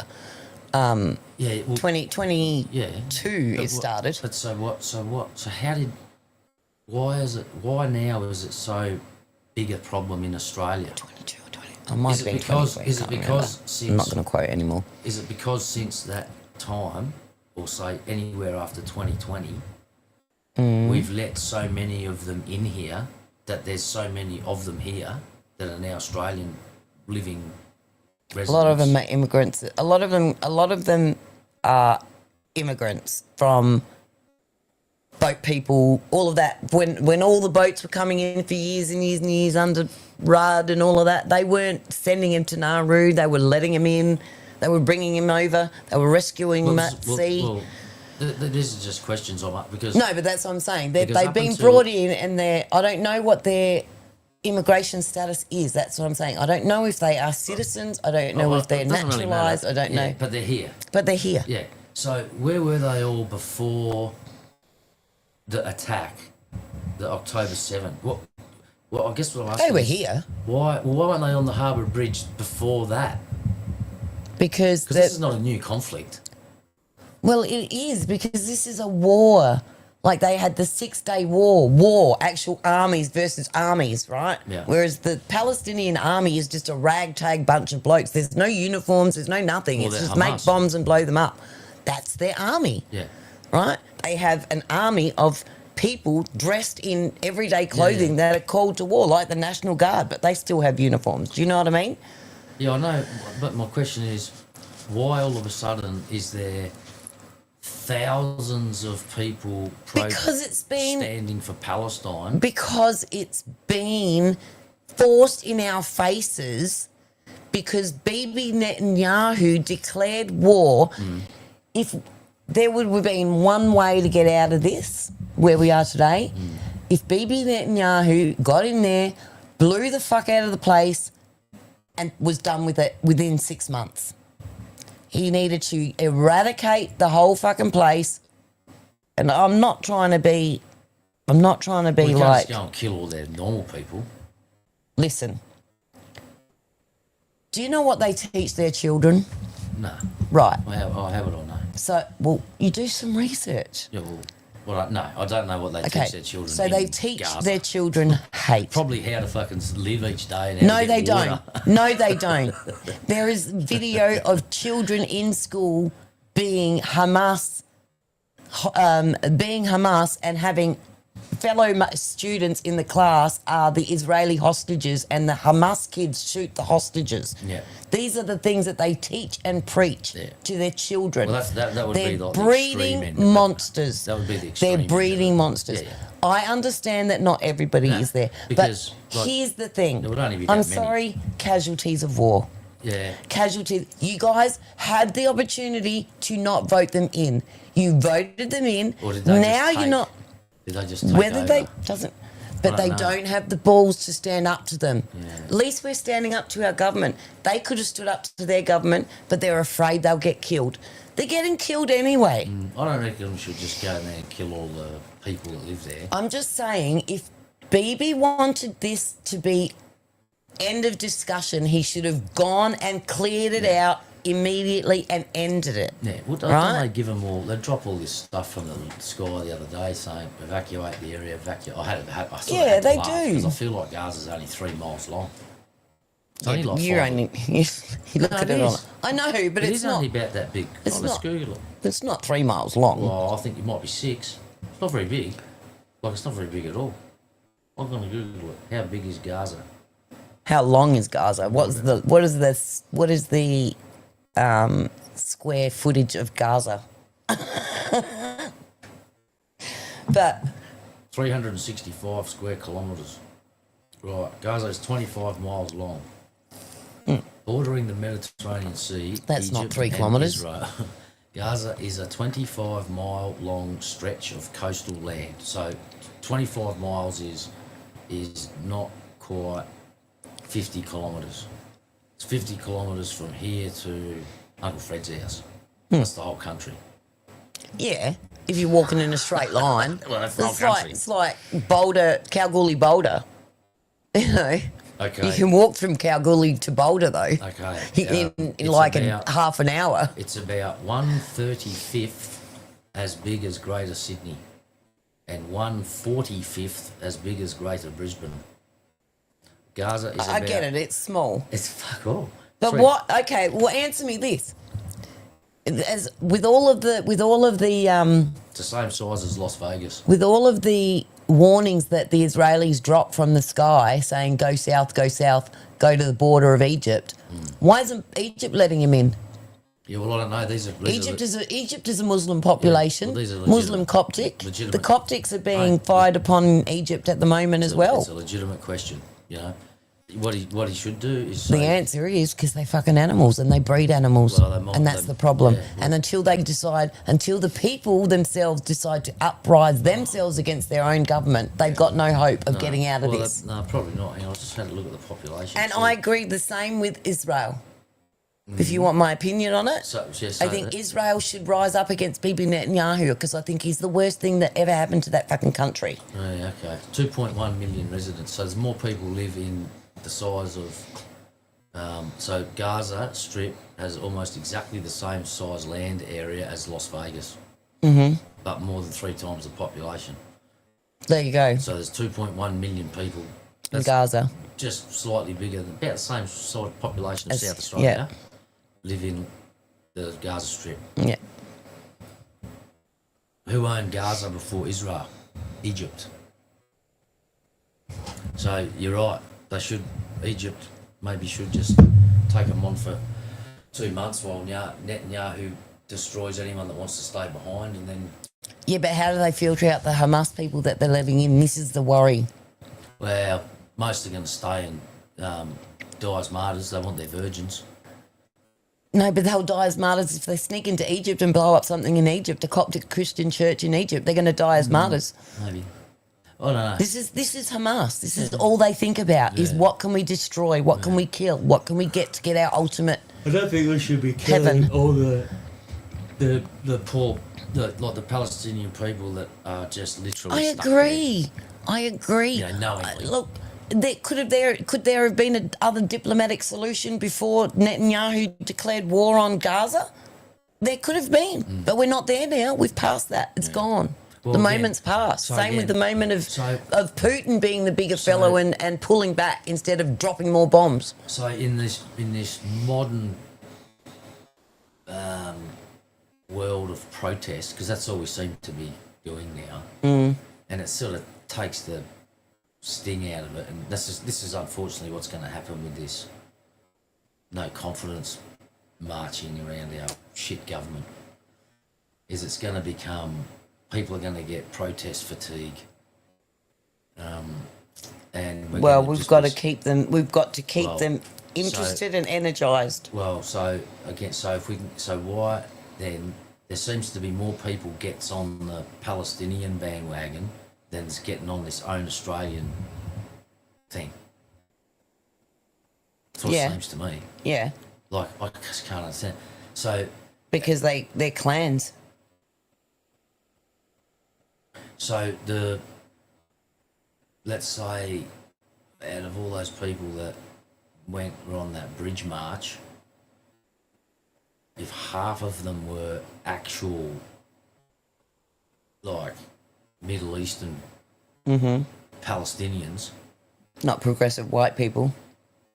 Yeah, not just bandwagoners that got no skin in the game. They just don't like it because it is bad. Especially the gay ones that would be thrown off a roof if they were there. Well, whatever, but like it is bad. Like you know, it is shit. But they've got no skin in the game because they're not from there. And they've got no family that's ever been grazed. No, I know what you're saying. A bit of shrapnel. Yeah, I know what you're saying. Where are all those people that want to stick up for? Well, they don't think that the government's shit here. They probably don't think the government's shit. They probably think it's the best fucking thing in the world. That's why because they they're march. rolling over it. Huh? Because they're able to. Because the government lets them roll over them. They let the Palestinian groups roll right over. We got segregated from our own march because there was a Palestinian group marching the same day last week. So you don't like they diverted our. So you don't like the Palestinian marchers, people. Do you like them or not? No, I don't. No, because they're calling us racists in our own country. So if they want to march for the safety of Palestine, if they want to march for the liberty of Palestine, go march in Palestine. Well, you just fucking can't, can you? Well, yes, you can. If you're a Palestinian and you moved from Palestine to here, like John Howard said. Yeah, you can't. What did John Howard say? They're supposed to come here and want to be like us. Yeah. Right? They're not assimilating. Assimilate or relocate. You want to march to Palestine? Go to Palestine and march for Palestine. Go and tell the Hamas leaders that you are not happy with the way that your home country is being run and you've come back to defend it. We are marching with an Australian flag in an Australian country. So you don't like them because they're marching here? I don't like them because they're bringing their policy and their politics and their religious beliefs here and trying to turn us into haters and, what do they call them? Infidels. They want to come here, want to be like us. You say you're escaping. You say you're escaping persecution in your own country. Don't come here and then try and persecute fucking us. So this is what Anderson was saying to Howard about, like, don't bring your ancient blood feuds here. That's right. Right. So there's more of them in New South Wales than Aussies prepared to stick up for their own shit.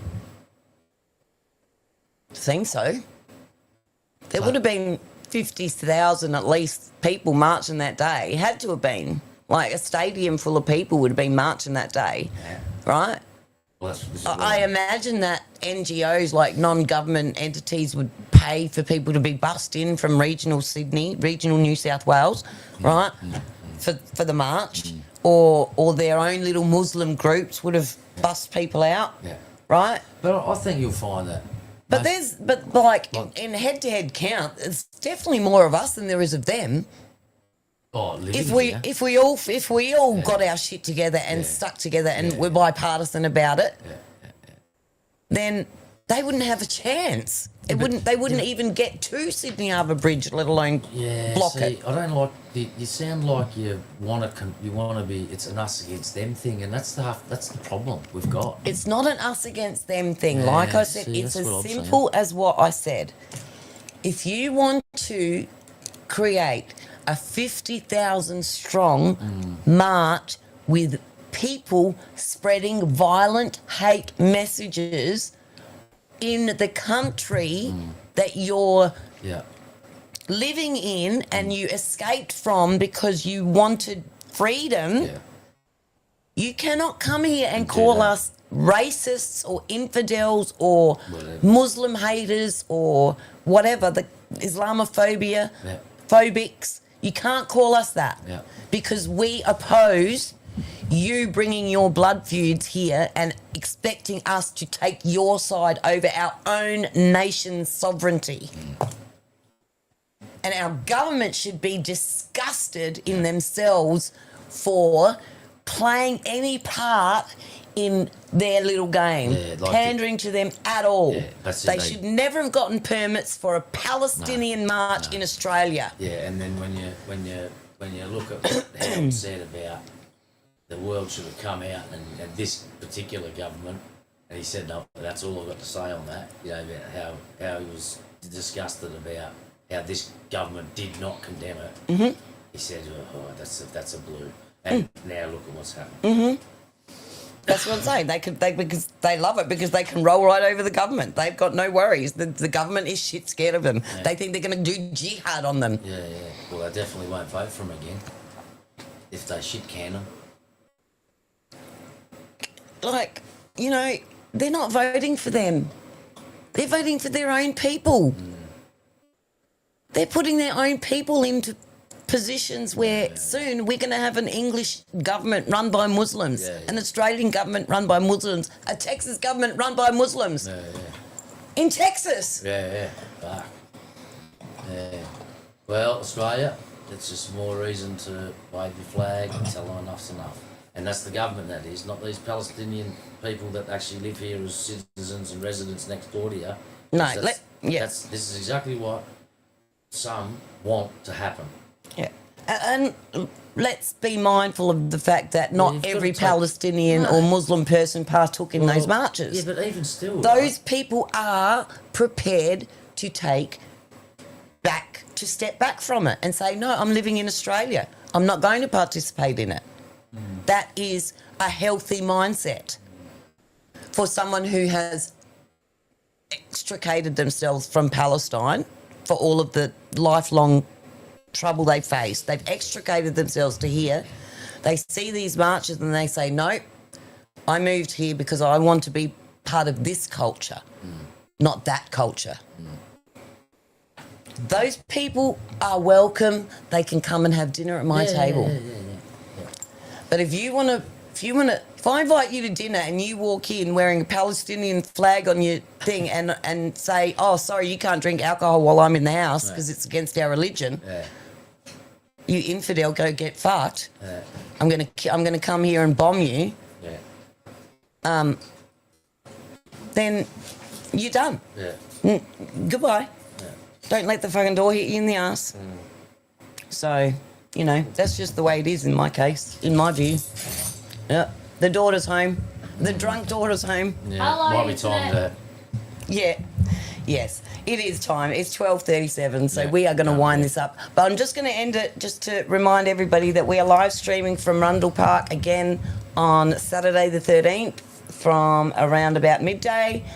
And we're going to have two-man teams. So we're going to have one in the march and one at the home base. So we'll try and cover the whole day from all aspects. If you're thinking about joining the march, remember what we spoke about tonight. Peaceful, no violence. Don't bring your Palestinian flag or your Desi Freeman posters or any of that crap, because all we're marching for here is we do not have confidence in our government anymore. This is a march of no confidence in our government, and that's what it's got to stick to. And luckily, we don't have any other marches planned on for that Saturday, so we shouldn't have any problems. You know, march this, march that, march. Like, it's going to end up... Don't start yakking, Mackenzie. We're live. Yeah, but we're marching against the government because the government is against, you know, the people's wishes, right? What the people want. The government is against what the Australian people want. Well, it's starting to make people think that way, yeah. Well, that's how it feels, and that's coming from me, and I'm only 22, and it feels like the government's against everything I want and need to get through life. Oh, how many times does she tell me, I'm never going to get a house, I'm never going to be able to do this, and Well, I'm that's never going to how be it able to do feels. that. I mean, when you guys were working minimum wage jobs, you only had to save for 2, 3, maybe 3.5 years, and you had a down payment like that. No, but we had a government that was taking care of our country economically. And the government to the isn't point- taking care of the Australian citizens That's right. anymore. They're taking more care of the illegal immigrants and looking after them more than they are their own people anymore. Well, that's part of the problem, that's right. Plus the ones that are here, the governance that they do have is like way off kilter. And we don't need troublemakers in this country. Exactly. And the problem is they're letting in all the criminals, the rapists, the stabbers, all these people that are coming in and doing all the worst things to their own people, and they're defending them. They're looking after them. They're keeping their faces out of the media. Every time they commit a crime, they try and hide them from the media as much as possible. John Howard even said in that interview, remember when he said about we were sending a contingent of Australians over to not Palestine, Middle East, and he made a point of saying publicly, they are very important, the Muslim people are very important, because I was aware of the danger. Yeah, that's right. Yeah. They're protecting them based on their religion, which... Yeah, but there is an awareness of the danger it's the where same you... thing. It's the same thing like you said with the Vietnamese. He said, like we had the Vietnamese started coming in from the 70s, but like Australia had a direct impact on the war in that countly, and this is exactly the same thing with the Iraqis and that were living here, or the Afghanis that immigrated here. The Australian military was in that country, going to see like live. They're going to see like some live shit against active units, and he knew that there was a potential for things to flare up at home on domestic retaliation. Soil. Well, just like renegade people, bash, lone wolf attacks. Stupid stuff that the public would do, and that cohesion that this other mumskull fucking keeps banging on about. You don't have to put your hand up. Social, I feel the need social to. cohesion. That was what he was talking about. Yeah, he could see that the danger was clear and present on a social level, that they had to keep things in check, and that's why I said, listen, they're great people. It's got nothing to do with them. They're living here amongst us in peace, away from that shit. Yeah, but they're not committing any crimes and No. committing And attacks most of them against don't. our citizens. And most of them don't. That's the facts. Most don't. Most of them don't, that's right. There'll be 600,000. But the ones that do are being protected by the government. That's the problem. Well, I don't know. Here's the problem. It's just like a motorcycle club. They call themselves the one percenters for a reason. And the saying goes, it's the 1% of any population. One rotten apple spoils That's the bunch. right. It's It's just a 1% population thing. The 1% always leaves the bad taste in your mouth.